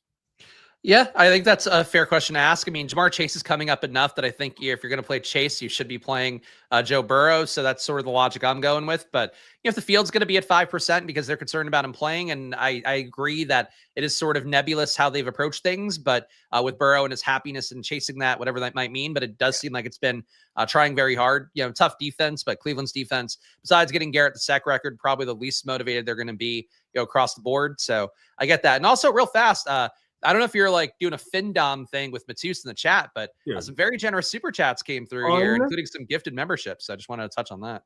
unbelievable. I appreciate you bringing it up. It was the next thing I wanted to do here before we move down the quarterback board, because I'll tell you guys, I mean, this is just absurd. $100 super chat. Last week we had $100 super chats. And I mean, I cannot tell you thank you enough, guys, because this is just, I just love this community. And I just hope you guys are enjoying this content as much as we love providing it. Both Spags, myself, we're very fortunate to be able to do what we do. And the fact that you guys are coming and kicking it on Sundays, even if you're talking shit, I absolutely love it. I hope you know that I'm not being serious all the time with it, even though some of you need God. But we've got ourselves the Bills. Thanks, guys, for the awesome season of great info. Eric's Nuke of the Night helped me win $125K in NBA last month. Yeah, the Nuke of the Night, man, started off as a joke around deal, and it is turned into a franchise-altering piece of content for your boy over here, just throwing out NBA takes where, hey, it's been a great string of things. 6% Luka Garza, 5% Craig Porter Jr. We've had a really good run. Unbelievable that you were able to capitalize on that for $125K. I think I've lost money on a couple of those slates, which is never fun to throw out there. But hey, man, I'm trying to give the best content I can every single day, and I appreciate you giving us that, as well as 20 gifted subs to the people. Unbelievable stuff. Congratulations, Spags. I mean, this is just good stuff. Yeah, no, I agree. You've been on a heater with your nukes of the night. You brag appropriately on Twitter. I think not so much, but the amount that you have to do in this space where you got to constantly flex your wins to some extent. I know it's an uncomfortable thing to do, but I think, I'm saying this actually is like a credit to you, because it is hard to push through that sometimes. You do it well, but you do it all well. So I'm happy. Well, you're making me say something nice. What is this bait you're getting? Fuck we hate this content and you. Fuck you too, Pretzel Football, you absolute cuck bagel. Go lay on your mom's belly and be a little tit sucker, you piece of mother trucking crap. You showed them. Rest of the quarterback board gets interesting. We got Jackson Dart, your boy that I didn't pinpoint because we were talking about wide receiver and you started talking about quarterback. But you know what? Might as well throw me under the bus. We got Jacoby Brissett, who is my second favorite quarterback in tournaments relative to ownership. I'm going to be playing 5 of 20. That can definitely change based on early information, other things that we need. We got CJ Stroud. He's motivated. Tyler Shuck is motivated. JJ McCarthy is motivated, although if he calls himself 9, I'm going to want to stab my ears out yet again this season. Lots of options here, Spags. And yet, this is where I think it gets very interesting. We have Mitch Trubisky projected for 2.23% ownership. And I very, very highly doubt he gets to even that kind of a number. Even us knowing Josh Allen, once it says Josh Allen starts, or once we know that he's going to come out there and going to snap, are people really going to still click on a guy who isn't starting the football game in over 2% of lineups? I'm not sure, but the Jets have been the target in recent weeks to go completely nuclear if you're a quarterback.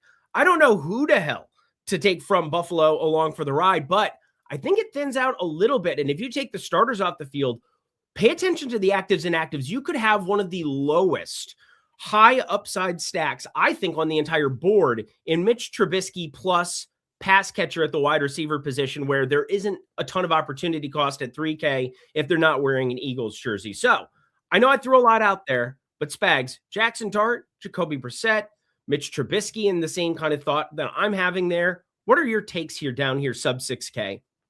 Yeah, the Trubisky thought, I get it. I mean, I do think the projection looks good from Stokastic with him. Trubisky just shy of 17 fantasy points. And again, the assumption that people, I think you could take that chat down now. Oh, shit. Yeah, thank you. I don't think we need this while I'm talking. I feel like. I just wanted everybody to know how much they hate us. Here we go. Now I got to go find it. I completely forgot. You just hide. No, you just click hide recent comment. There, I got it. Thank you. I got you, buddy. Oh, my God. For Mitch Trubisky, though, the same issue that I would have anyway would be what I have, with Josh Allen. Is what I have for Trubisky. Who are we stacking him up with? I know Shakir's got touchdown incentives and 8+ catch incentive. This is the only incentive talk I'm going to do today because I think it's the only one that's probably relevant on the slate. I don't think that guarantees him being out there. I'm baffled by James Cook potentially being out there too. I know that he might get the rushing season record or whatever, the rushing season mark, rather not even the record, the championship for the year, for whatever that means. And for Cook, it does does seem like the kind of guy that it matters a little bit to. But I'm not sure that he should be out there. Like, they should be resting everybody. If you're resting Josh Allen, I feel like you might play Trubisky with like Tyrell Shavers, and he's a guy that's kind of normally in the rotation, hasn't really broken out though. I think he's young enough. They could give him the work. But like, besides him, I don't know who's really going to be out there. So Ray Davis. Yeah. I'm just playing Ray Davis today. Yeah, I mean, but if they play James Cook at all, then the Ray Davis bet is not as good as I would say the Audrey Estimate bet, not as good as the spoiler alert, Jalen Wright bet. Oh, you are going to do the Jalen Wright thing? Mm-hmm. I was thinking about Jeff Wilson too. I mean, this could just be 50-50 Jeff Wilson. Did you see that? I mean, Jeff Wilson getting called up is so annoying. And this is like Jeff Wilson playing for a job kind of stuff for next year. I think that's just depth. I mean, okay. Is Ollie Gordon is going to be active, right? Or is that correct? But I mean, like depth, speaking of, Jaden Blue was like the chalk of all chalk all week. And Phil Maffa gets called up, and all of a sudden everybody loses their minds. And I kind of feel the same way about Miami, but it's not really being like captured by projections across the industry right now, which I kind of like. Again, this is part art, part science. That's week 18. That's from a betting perspective. That's from a DFS perspective. And Jalen Wright, he looks good. I think he's much, much, much, much better than what we've got in Jeff Wilson, but I am worried this call-up matters a lot more, and it's not really being captured at all, like most 4K guys who we just don't know how it's going to get utilized. But whenever Jeff Wilson gets called up, I swear to God, there are just these times where he'll get 6-7 meaningless carries, and that just kills Jalen Wright against a New England team that has incentive to beat their doors down still. I think for Jalen Wright, I mean, there was a thing a couple of weeks ago where he had the good game filling in for Achane. Yep. And they had talked about how they wanted to get him more involved. The team loves him. They think that he's been doing good work in practice. They want to reward that.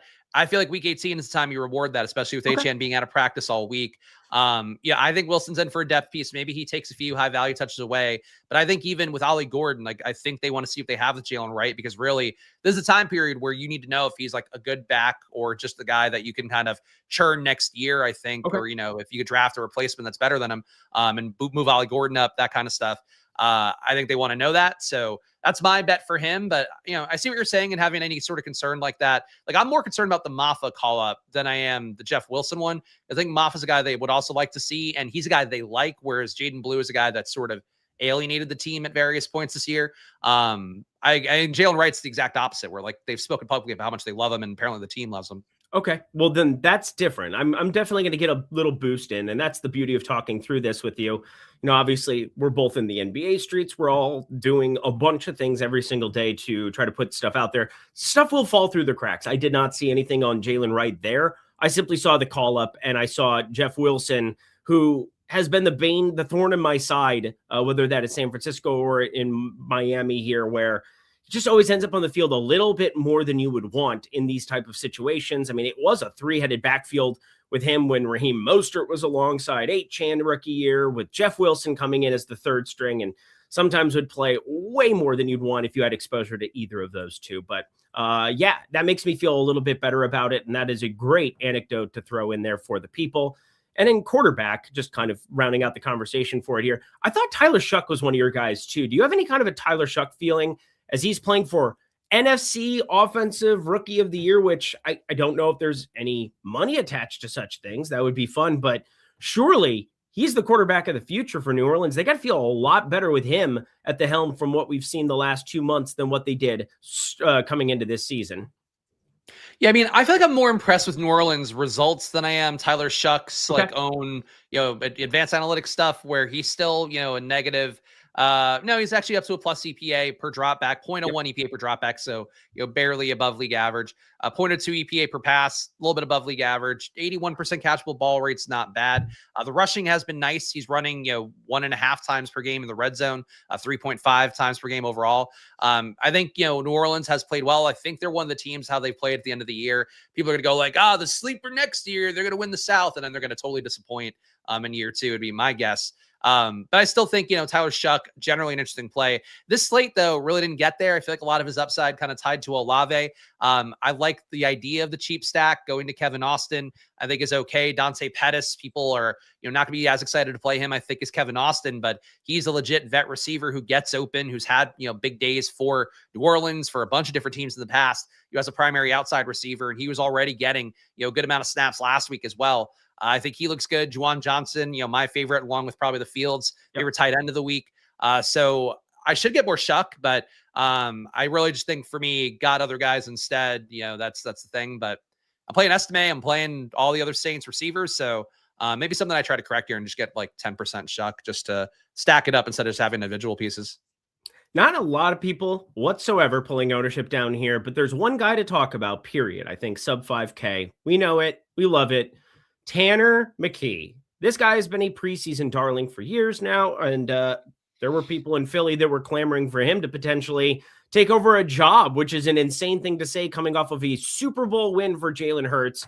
Jalen Hurts quieted it quite a bit against my Minnesota Vikings, and then Philly's found a way to right the ship to some extent, even absent Kellen Moore, who, give him a shout out. Kellen Moore, New Orleans. That's definitely one of the major reasons that they've benefited so much offensively here in the last couple months as they get things going here with Tyler Shuck. And then Philly is just kind of, we'll see how it all pans out as the season progresses here. Winning the NFC East, they're going to get a home playoff game.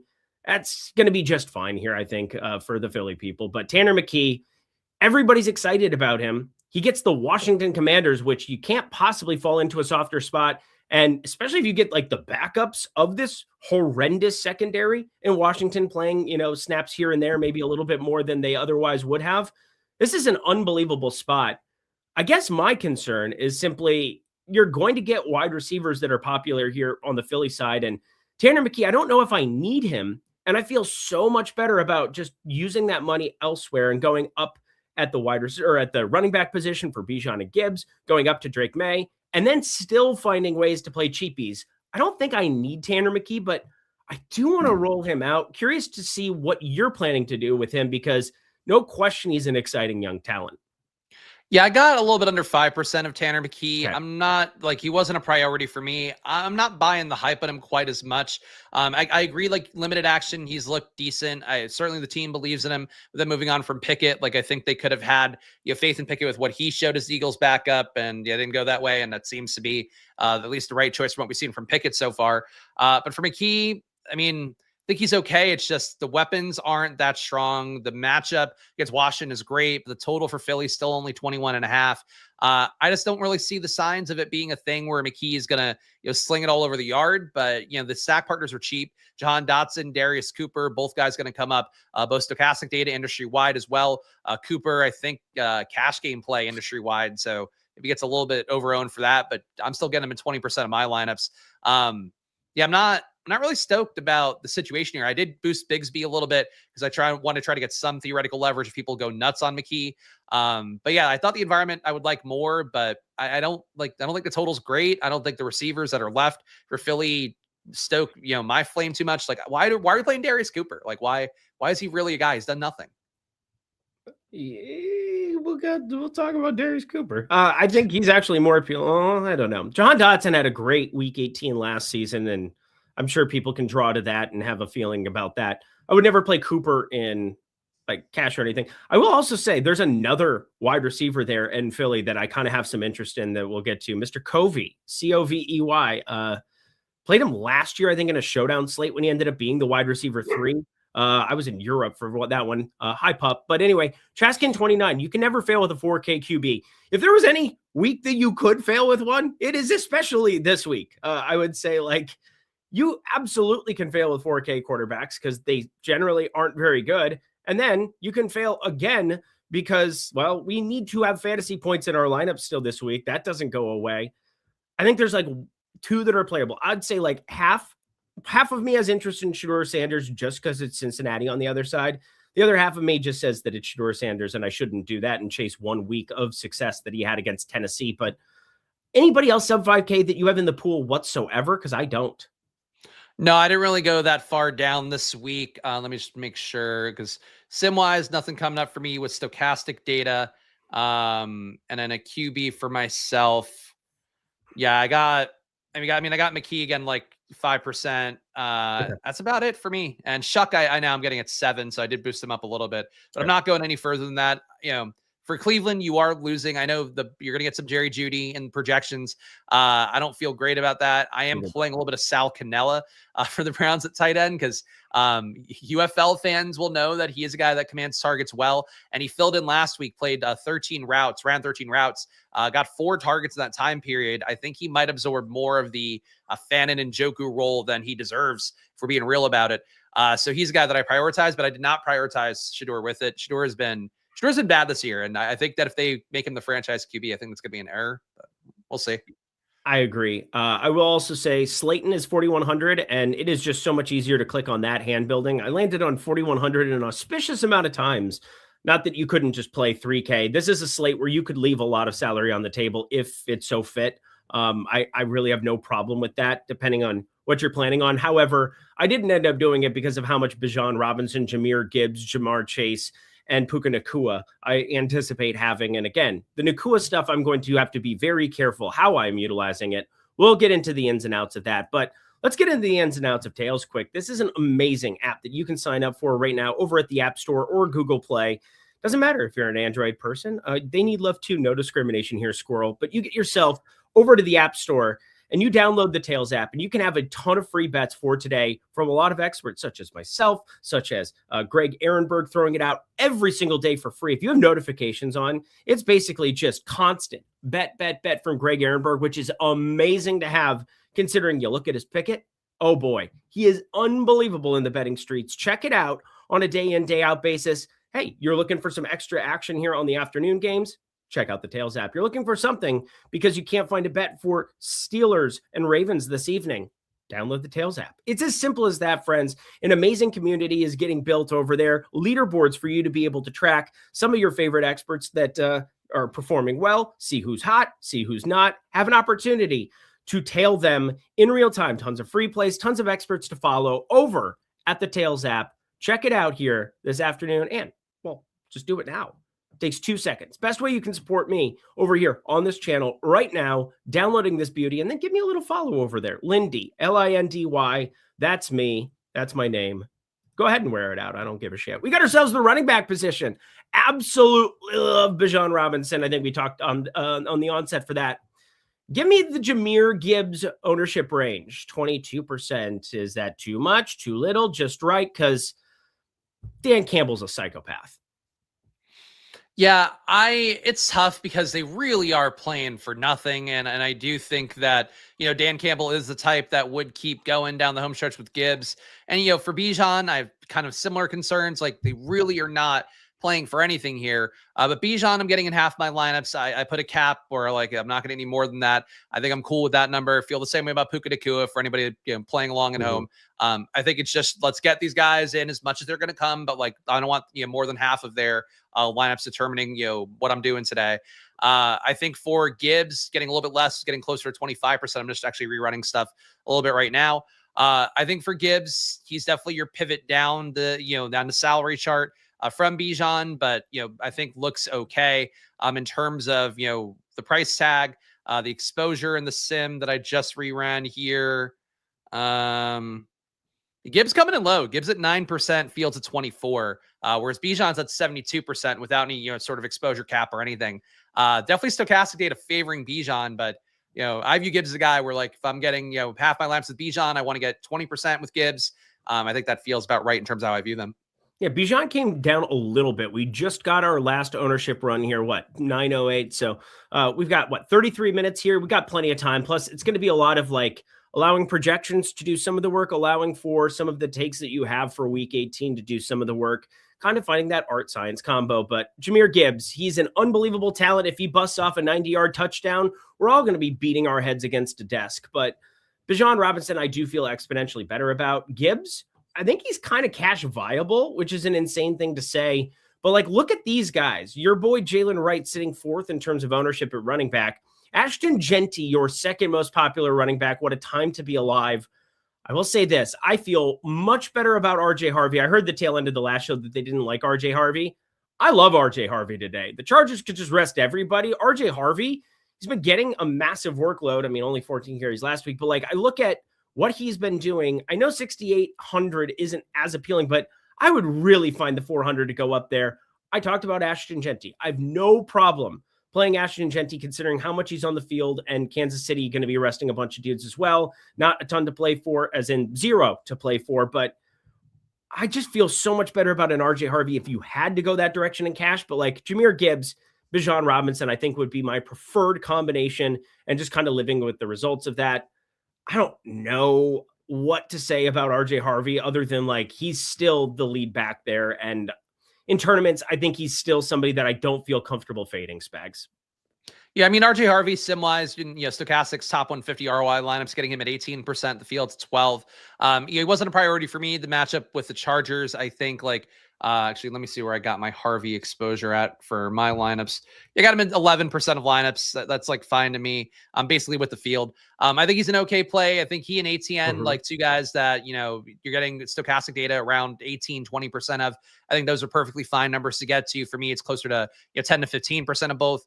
But I think that they are the kind of plays where they are playing for something that matters. The Jags playing to win the South, the Denver playing to get that first seed. So they're in spots where they should be, also, hopefully for Denver side, probably beating up on Trey Lance, probably doing well in that front.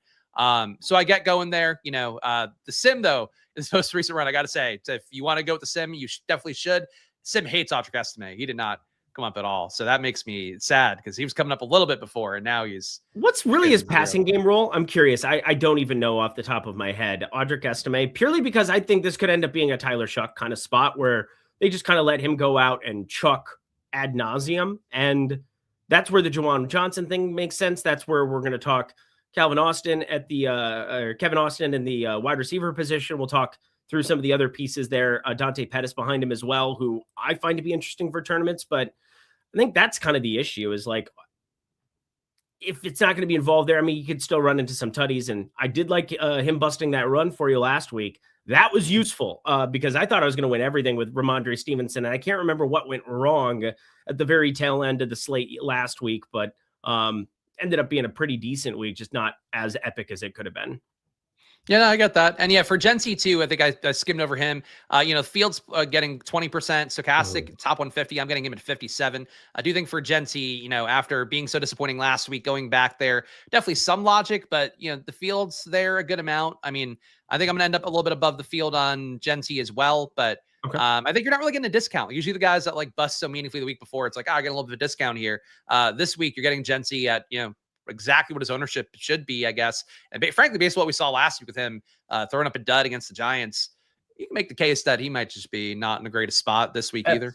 That's what it was. And also Wandale, I ended up having a ton coming into the slate and then late swapped around and I got off almost all of it. And that was the deal. Wandale Robinson, he cucked me. That was not fun. Probably could have used a different word. We got ourselves Ramondre Stevenson, Travion Henderson. You know what I'm going to do, friends. I'm going to boost Ramondre Stevenson to get a little bit more. I think the blowout nature of last week is definitely hinting what we're seeing here from a projection standpoint. Ramondre Stevenson, he's still going to start. He is still going to be the guy for the most part at the beginning of this game. If Gale's completely nuclear, or if Travion Henderson wants to bust off 2 or 3 50-yard touchdowns, yeah, I'm going to be in shambles. But I love the idea of Ramondre Stevenson. I also like the idea of Woody Marks this week at 5%. I didn't love that Nick Chubb got announced as inactive. I'd rather have Nick Chubb active and just not involved. Maybe this is a spot where there's somebody behind it, like a Goomba Wale or something, where they give him a couple more carries if this game gets crazy. But his workload has been awesome, and he's been very, very inefficient this season. But I think those issues kind of get qualmed when you don't have Nico Collins out there. When you have an opportunity, that definitely increases your red zone capabilities. And Woody Marks, while not being a great back, he's definitely the back that they like the most there in Houston. They still have incentive. He's something that I'm rolling out here as well in the 6-5K range. Not a ton else. I like Monangai as a player. I can't really do it today. Tank Bigsby, I like to some extent, but I'm worried about this ownership potentially getting north of the 5-6% number. Heard a lot of rumblings around the industry on him. Probably hit eject. And Tony Pollard, I don't give a shit about contract incentives. In fact, I really want to play the under of his 66.5 rushing yards. Probably will here in the next 20 minutes or so. But Chris Spags, 5-6K range. What tickles your fancy? Yeah, I mean, I think you listed a lot of guys there that seem like decent enough plays. I mean, I guess in general, Tyrone Tracy intrigues me. The split with Singletary, not the greatest play, but I do think, if you're going to play dart like I am, you're going to play some of the receivers. Going Tracy's way when he's playing 40 plus snaps. Singletary's around 20. I think he's a decent play. Semi is getting him at 10%. Fields at 11. DeAndre Swift didn't really get there. Stokastic didn't give me any here, 2% in the top 150. The Fields at 6. I didn't get any in my lines before the show either. So Swift, not really a play for me. Think like you mentioned, or at least the deeper dive guys mentioned, Monungai being in there, vulturing some looks, never really a great thing. And I would say that for, DeAndre Swift, he can definitely play on the positive side of things. But it's always enough the thing that spooks me off. I didn't really see the reason to get there. Jordan Mason, no Aaron Jones. He's not really coming up too much for me either. For this range overall, I think 5 to 6K, not a lot that I'm super stoked about. I think going under 5K is where things start to get a little more me willing to roll the dice on various guys. One shout out to Jordan Mason is like your Vikings defense correlation that you could potentially look at. Again, I don't care about correlation this week more than I do other weeks. Like in the preseason, there are a lot of times I'm just basically thinking about pure singles, not no correlation, but far less of the doubles and triples that we're talking through, especially when we get next week into the wild card round, which will be awesome. I cannot wait for that. That is for sure. But Jordan Mason, I think, can come along for the ride in some of those Minnesota Vikings defense type lineups. Not a bad deal whatsoever. But we begin the boarding walk with your boy Estime. We also have a couple of interesting ones. I talked about Ray Davis. I'm very intrigued to see the actives and actives in the afternoon. And we got the Nico Collins one very, very early. We don't have anything, obviously, for this next wave of games yet. And Ray Davis could end up being a major piece for Buffalo. And against the Jets, I'm willing to roll out a bunch of randomness.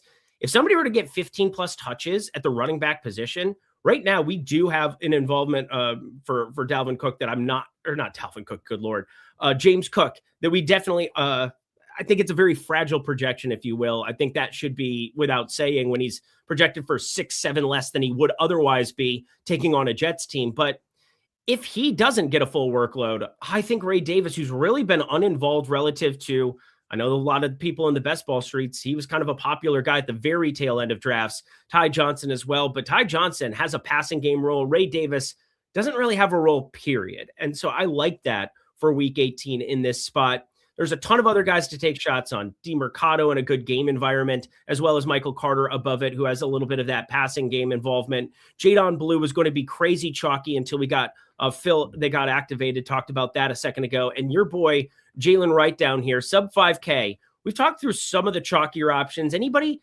you did have a teaser at the beginning of this program. Who is your off the board, off the wall running back play for the people? I mean, so that was Jalen Wright. Now it feels like Estime's more off the board. So that's we'll Agreed. swap him around. But Jalen Wright's the one. I just think that there's been a lot of positive signal there. Good matchup against New England here. The run defense is starting to get a lot weaker as the season goes on. Some of that's missing Milton Williams for a few weeks, but I think it really shows either way. 0.02 EPA per rush allowed by New England here. And Jalen Wright, I just strongly believe they're going to lean on him and give him not an Achane level workload, but I would say about as close as that as they're willing to give. And if he got an Achane level workload, like I don't think I'd be shocked. Not as much in the pass game, but he's still commanding 25% target per route run is Jalen Wright. So I think if he does run routes today, he might get targeted more than people are expecting. Because not like Ollie Gordon's going to come in and take pass game work. Jeff Wilson maybe can do a little bit of that. But I think for Jalen Wright, he's the one that stands out the most to me. Jaden Blue, I'm really spooked by Phil Maffa getting called up. But Stokastic Sim giving you Jaden Blue about 30% in the top 150 of the field at 11 and change. I guess let's just say 12. I think for Jaden Blue, he's a guy where I was going to come down on a little bit because I really do think the Cowboys have not liked him so far. I'm sure they would love to see something here if they can with Malik Davis, with Javonte Williams now out for the year, the 1 week. But I think for, Jaden Blue, he's fast. I don't think he's shown a lot more than that. The Cowboys definitely a soft matchup, but how good are they going to be in setting him up for success? I'm not sure about it. Did they just give goal line work away to Phil Maffa or Hunter Lupke or something stupid like that? They could, but I think for Jaden Blue, He and Jalen Wright are two guys I feel like if you pay down, I'm pretty okay with it. I did boost Khalil Herbert a little bit as well. Jets backs down.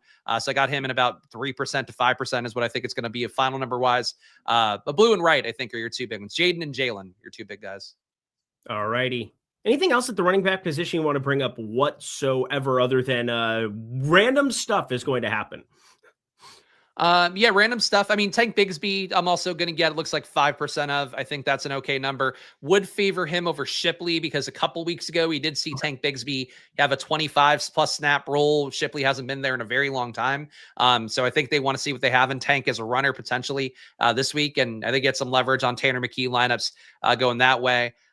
Woody Marks, just to co-sign what you said, I think the fact that he really flipped Jawar Jordan last week, Jawar Jordan only playing about 10 snaps, Woody Marks over 40, that does help out in this spot with Chubb out. I think Woody Marks will be the guy you rely on. I only got him in like 5% of my lineups, but did get some there. 4% at the moment. I want to boost him to get a little bit more, just because I had more, and then I do get worried that because Chubb's inactive, people artificially get it up by like 2-3%. And there's just so many guys who look like Woody Marks on this slate. So I don't want to act like he's some better than play or something. Yeah, no, I think that's totally fair. Yeah, I think for me, the one that would be off the beaten path at this point would be Khalil Herbert, because I think he's had a role there. I mean, he's playing for another contract. The Jets RB role, with it all the guys kind of rolled into one, it is sort of a valuable opportunity. So I think that's sort of my case for Khalil Herbert, but he's like my least favorite, I think, of the pay down guys. I just feel like I want to have some. All righty, friends, hit that like button. Why do we only have 500 likes right now? Less than 500 likes on this program.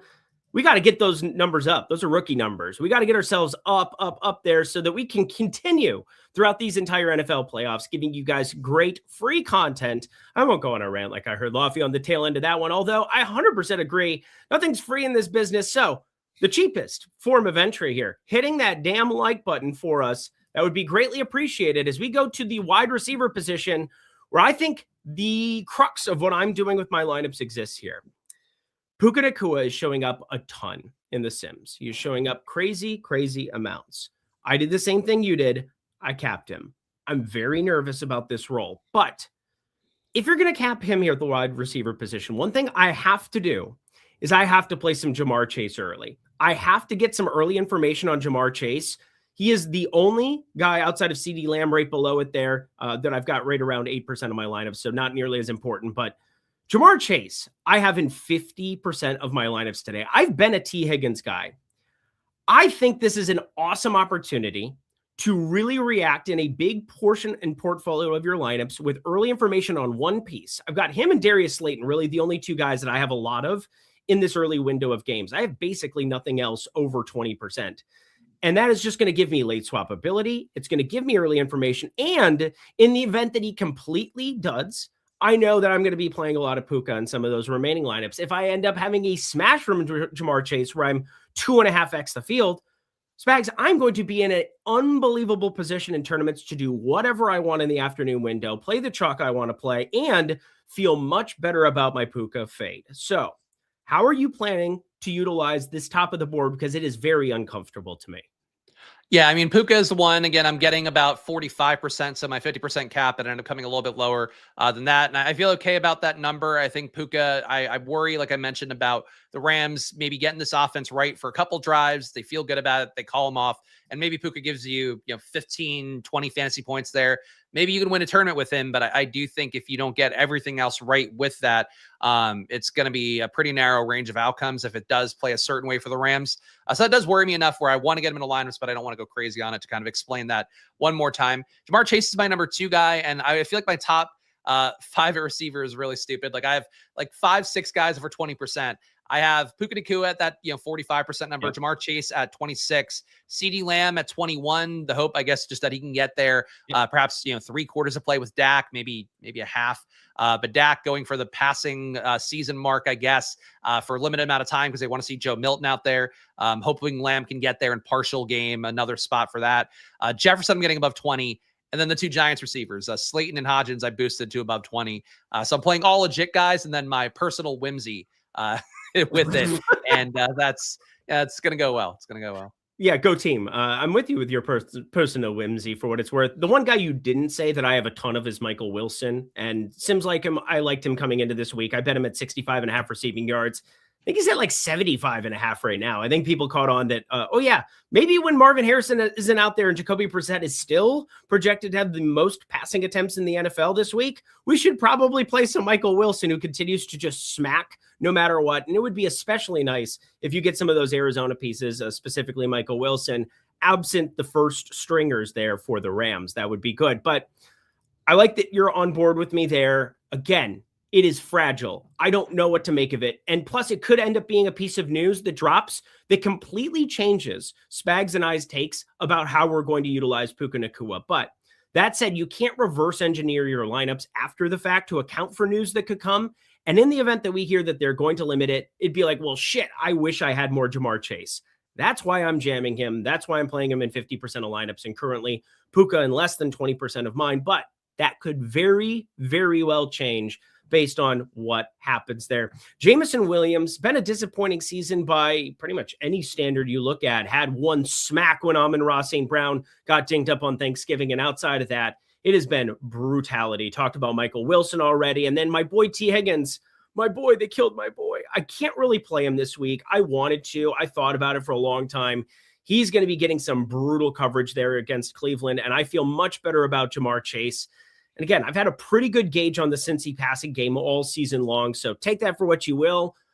I could be very much wrong about this and regret that I don't have a low on T. Higgins because he's been my boy, but feel much better about the Chase side of things, especially the leverage at the price point. I'm going to be going that way. Justin Jefferson, Jacoby Myers looks really, really nice as your main cog, but that is the most popular 1-2 combo that we're going to be running into. Trevor Lawrence, Jacoby Myers. If you don't go that direction with any other pass catcher, and I like the Parker Washington pivot as an idea off of Jacoby Myers at 5,600 here, you're probably getting a little bit different with some of those Trevor Lawrence stacks, just not having him a part of it. Bretton Strange, decent enough tight end exposure on him, but such is life. 5 and 6K range Spags, lots of options to be coming through. Who are some of the guys that you're going to be relying on? Yeah, Jefferson, I got it 20%. Again, like not a guy that I feel like great about, but he's way too cheap for Justin Jefferson. And, I do think them trying to close the season out strongly with him should be a priority. So match versus Green Bay, not super stoked about, but at least you get a starting QB there and not Max Brosmer. So I think that's a positive for Jefferson. With you, didn't really get Higgins. Diggs, I'm low on as well. I did boost Butte, got him above 10%, but Diggs, I'm only getting at 5%. The snap count was down from last week. I think it's not a great sign for Diggs if he's not going to be playing, 40 plus snaps here. But I think he really can go after he went, for 2 straight games of 20 plus fantasy points. I would worry that ownership ends up creeping up higher than the 9% expected right now. So I think taking a shot on Butte, him being the guy that gets some easy touchdowns against Miami, is something that appeals to me. But certainly you can go other New England receivers there, like we talked about earlier.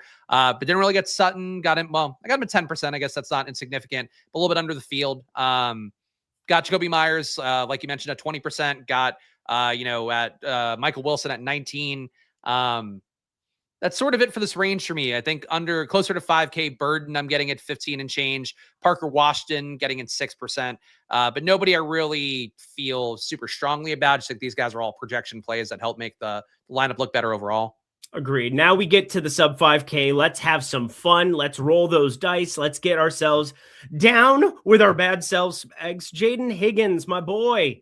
I like the Dalton Schultz side a little bit more here. I can't believe Jaden Higgins, not even north of a 50 or 50 receiving yards prop, taking on Indy absent Nico Collins. So it kind of tells you it's going to be by committee, maybe more as a wide receiver spot than what you would want. Whereas Schultz, I expect him to be on the field and targeted ad nauseum here. I feel really good about him at tight end for what it's worth. We've got ourselves lots of Jerry Jeudy and Slayton and stuff showing up in the Sims. I like the Slayton side. We've made that pretty clear. And then we get into the dumpster diving, the Jahan Dotsons of the world, the Cooper who you apparently do not like whatsoever.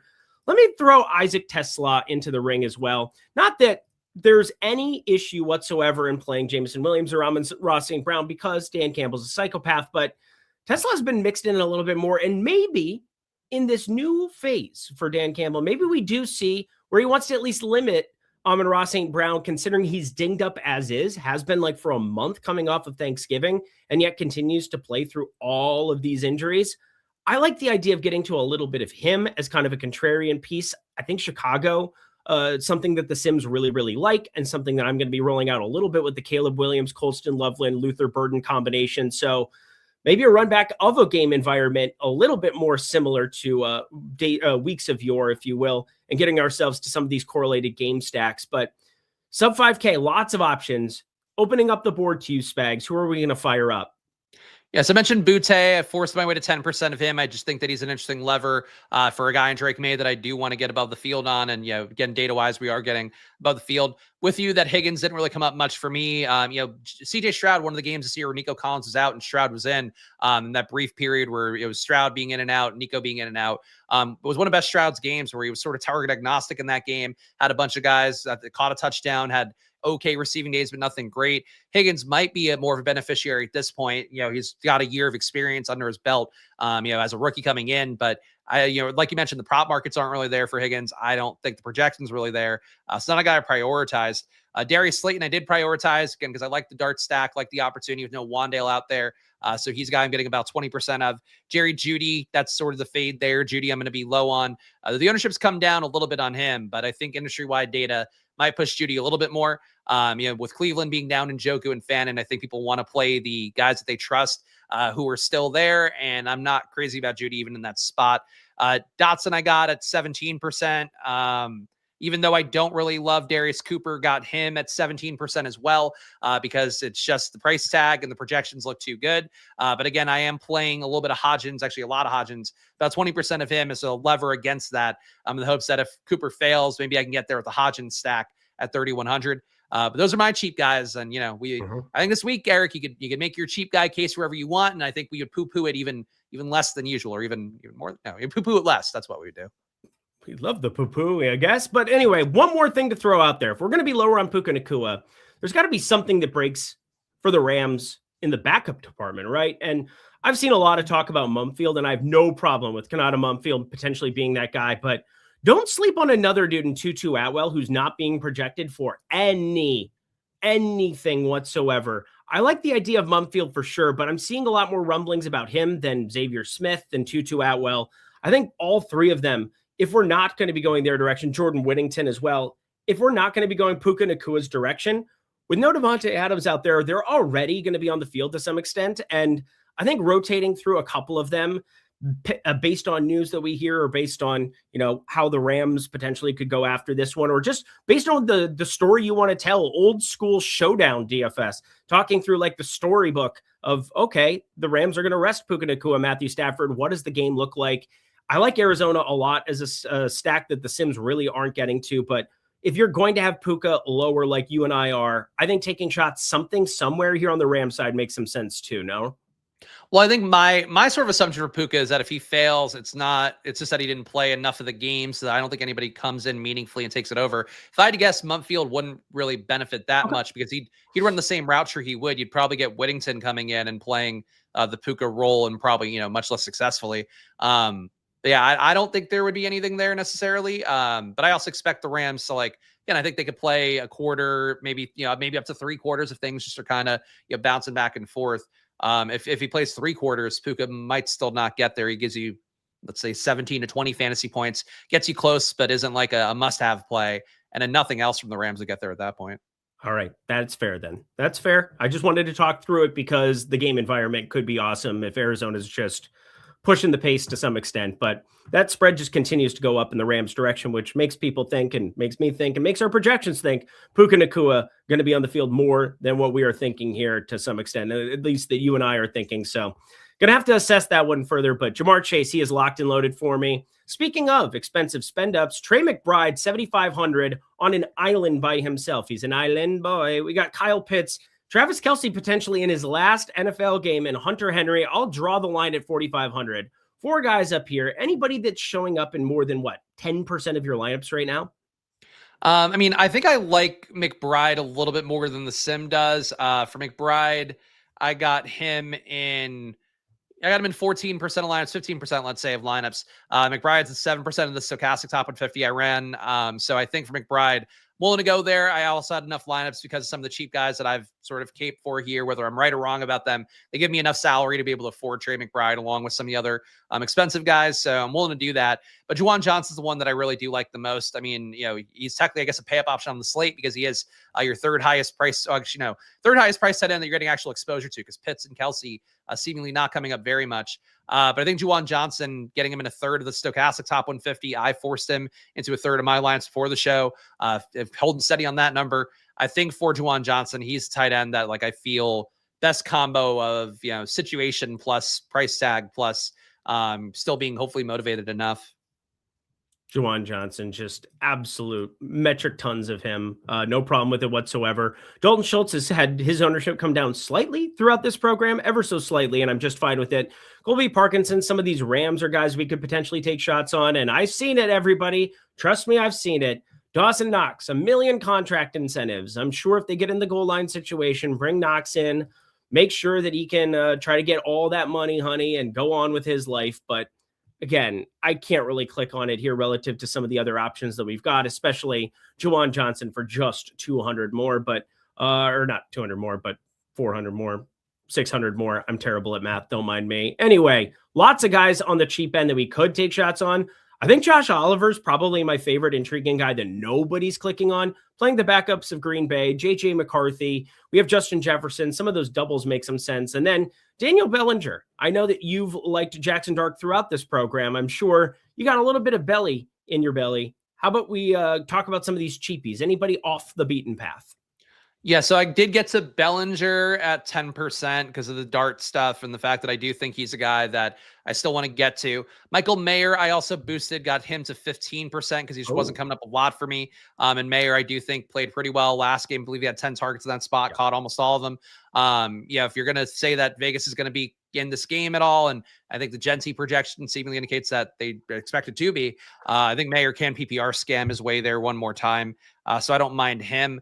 Going down further, didn't get a lot of Calcaterra, but did get Greg Dulcich a good amount. Darren Waller is done for the year, so Dulcich being in, looking a little bit better, gaining a lot of that role that's left behind. Looks good. And like I mentioned, Sal Cannella, this is just a total me reading the smallest amount of tea leaves here, but a 30% target per out run in his debut last week for the Browns. Tight end has been such an important spot, and Shador cannot get the ball outside the hash mark super reliably to anybody. Cannella has been a target monster in the UFL / the XFL before that. Then Cannella is a guy that can play fractional Harold Fannin / Njoku here at 2,500. So that's not a projection play quite as much, but that's a Spags lose your money with me special.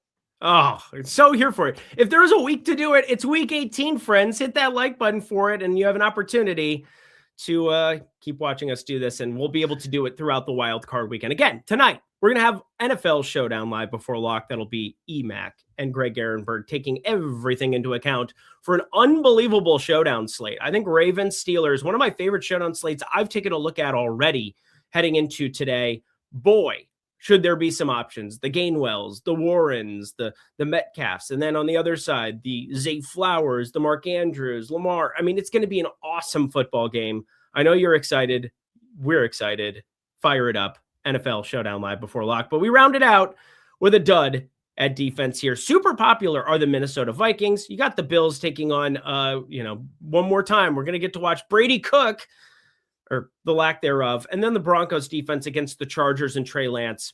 I love the Broncos defense on today's slate at 3,800. It's really not that difficult to get up to go capture that one. And I'm not convinced Trey Lance can do anything at the NFL level. So congratulations to him on 3 tutties and 250, because I just talked myself into that. But who are your favorite defenses to round out our program, Spags? I think Vikings definitely grades out as the best one. Industry-wide data, where you're getting sim-wise with about 25% of the top 150 lineups, including them. I think they're a strong play. Commanders coming up a lot in the Stokastic sim with the most recent run of data here at 2,300. You get direct leverage on a Philly stack that I think is going to be a little bit owned today based on what we've seen industry-wide and what the data looks like. I think that's a logical way to do that. I didn't personally get the Commanders a lot, but I actually might want to boost them to match. I think it makes a ton of sense to do it. Yeah, I'm with you. Yeah, definitely. Those two seem like the runaway ones. Broncos are the one that I like, eyeball test wise, really low total. Trey Lance, we know, can be error prone. He also has been throwing it fairly deep downfield when he's been out there this year, about 10 air yards per attempt. That might go really poorly against Denver in a game that matters for them. So I think the Broncos, to me, probably the most compelling team, the one that I would probably put in a hand build kind of situation. But yeah, really, I don't know, like Jags, I don't mind either, even though they're not coming up much sim wise. But I think Commanders and Vikings seem to be the clear cut, top two. Guys, this was awesome. NFL Week 18 live before lock is in the books. I mean, unbelievable amount of news and information that we can't even account for that is still waiting in the wings coming up this afternoon. Pay attention to your lineups, late swap, and make sure you are in the NFL DFS Discord over at Stokastic. So if anything pops up, we've got News Guide keeping you apprised of anything and everything that we get from a news perspective. That way we can build the best possible lineups on this crazy, insane week. Chris Spags, that's him. Go follow him at Chris Spags over on X. Make sure you're following the Splash Play Pod. What else are you up to, my friend?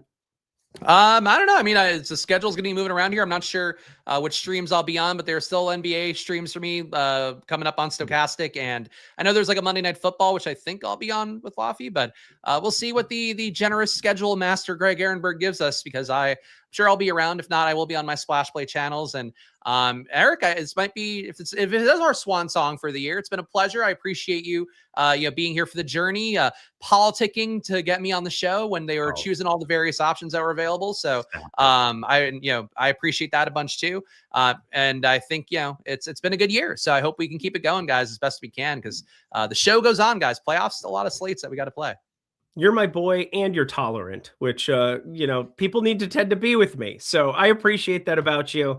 There's nobody else I'd rather be on this show with. That is for damn sure. You got to give us the puppet on the way out is what I'm apparently being told. So, oh no. Oh yeah. Your dog just raping. You don't, no, don't even come over here. I don't want it. Oh no. Consent is very, are you kidding me? Are you kidding me? Jumping up here? Like, well, ladies and gentlemen, it's been a great 18 weeks here. The dog's going nuts, but you don't have to go nuts, because there's a lot of great Stokastic content coming up for the NFL playoffs, for the NBA. It's been a pleasure, ladies and gentlemen. I don't even have anything risque to say, because this mutt's trying to bite my feet. She's biting. Stop. Bye. Well, that does it for us, everybody. Happy week 18. Best of luck in your tournaments. We'll see you here tonight for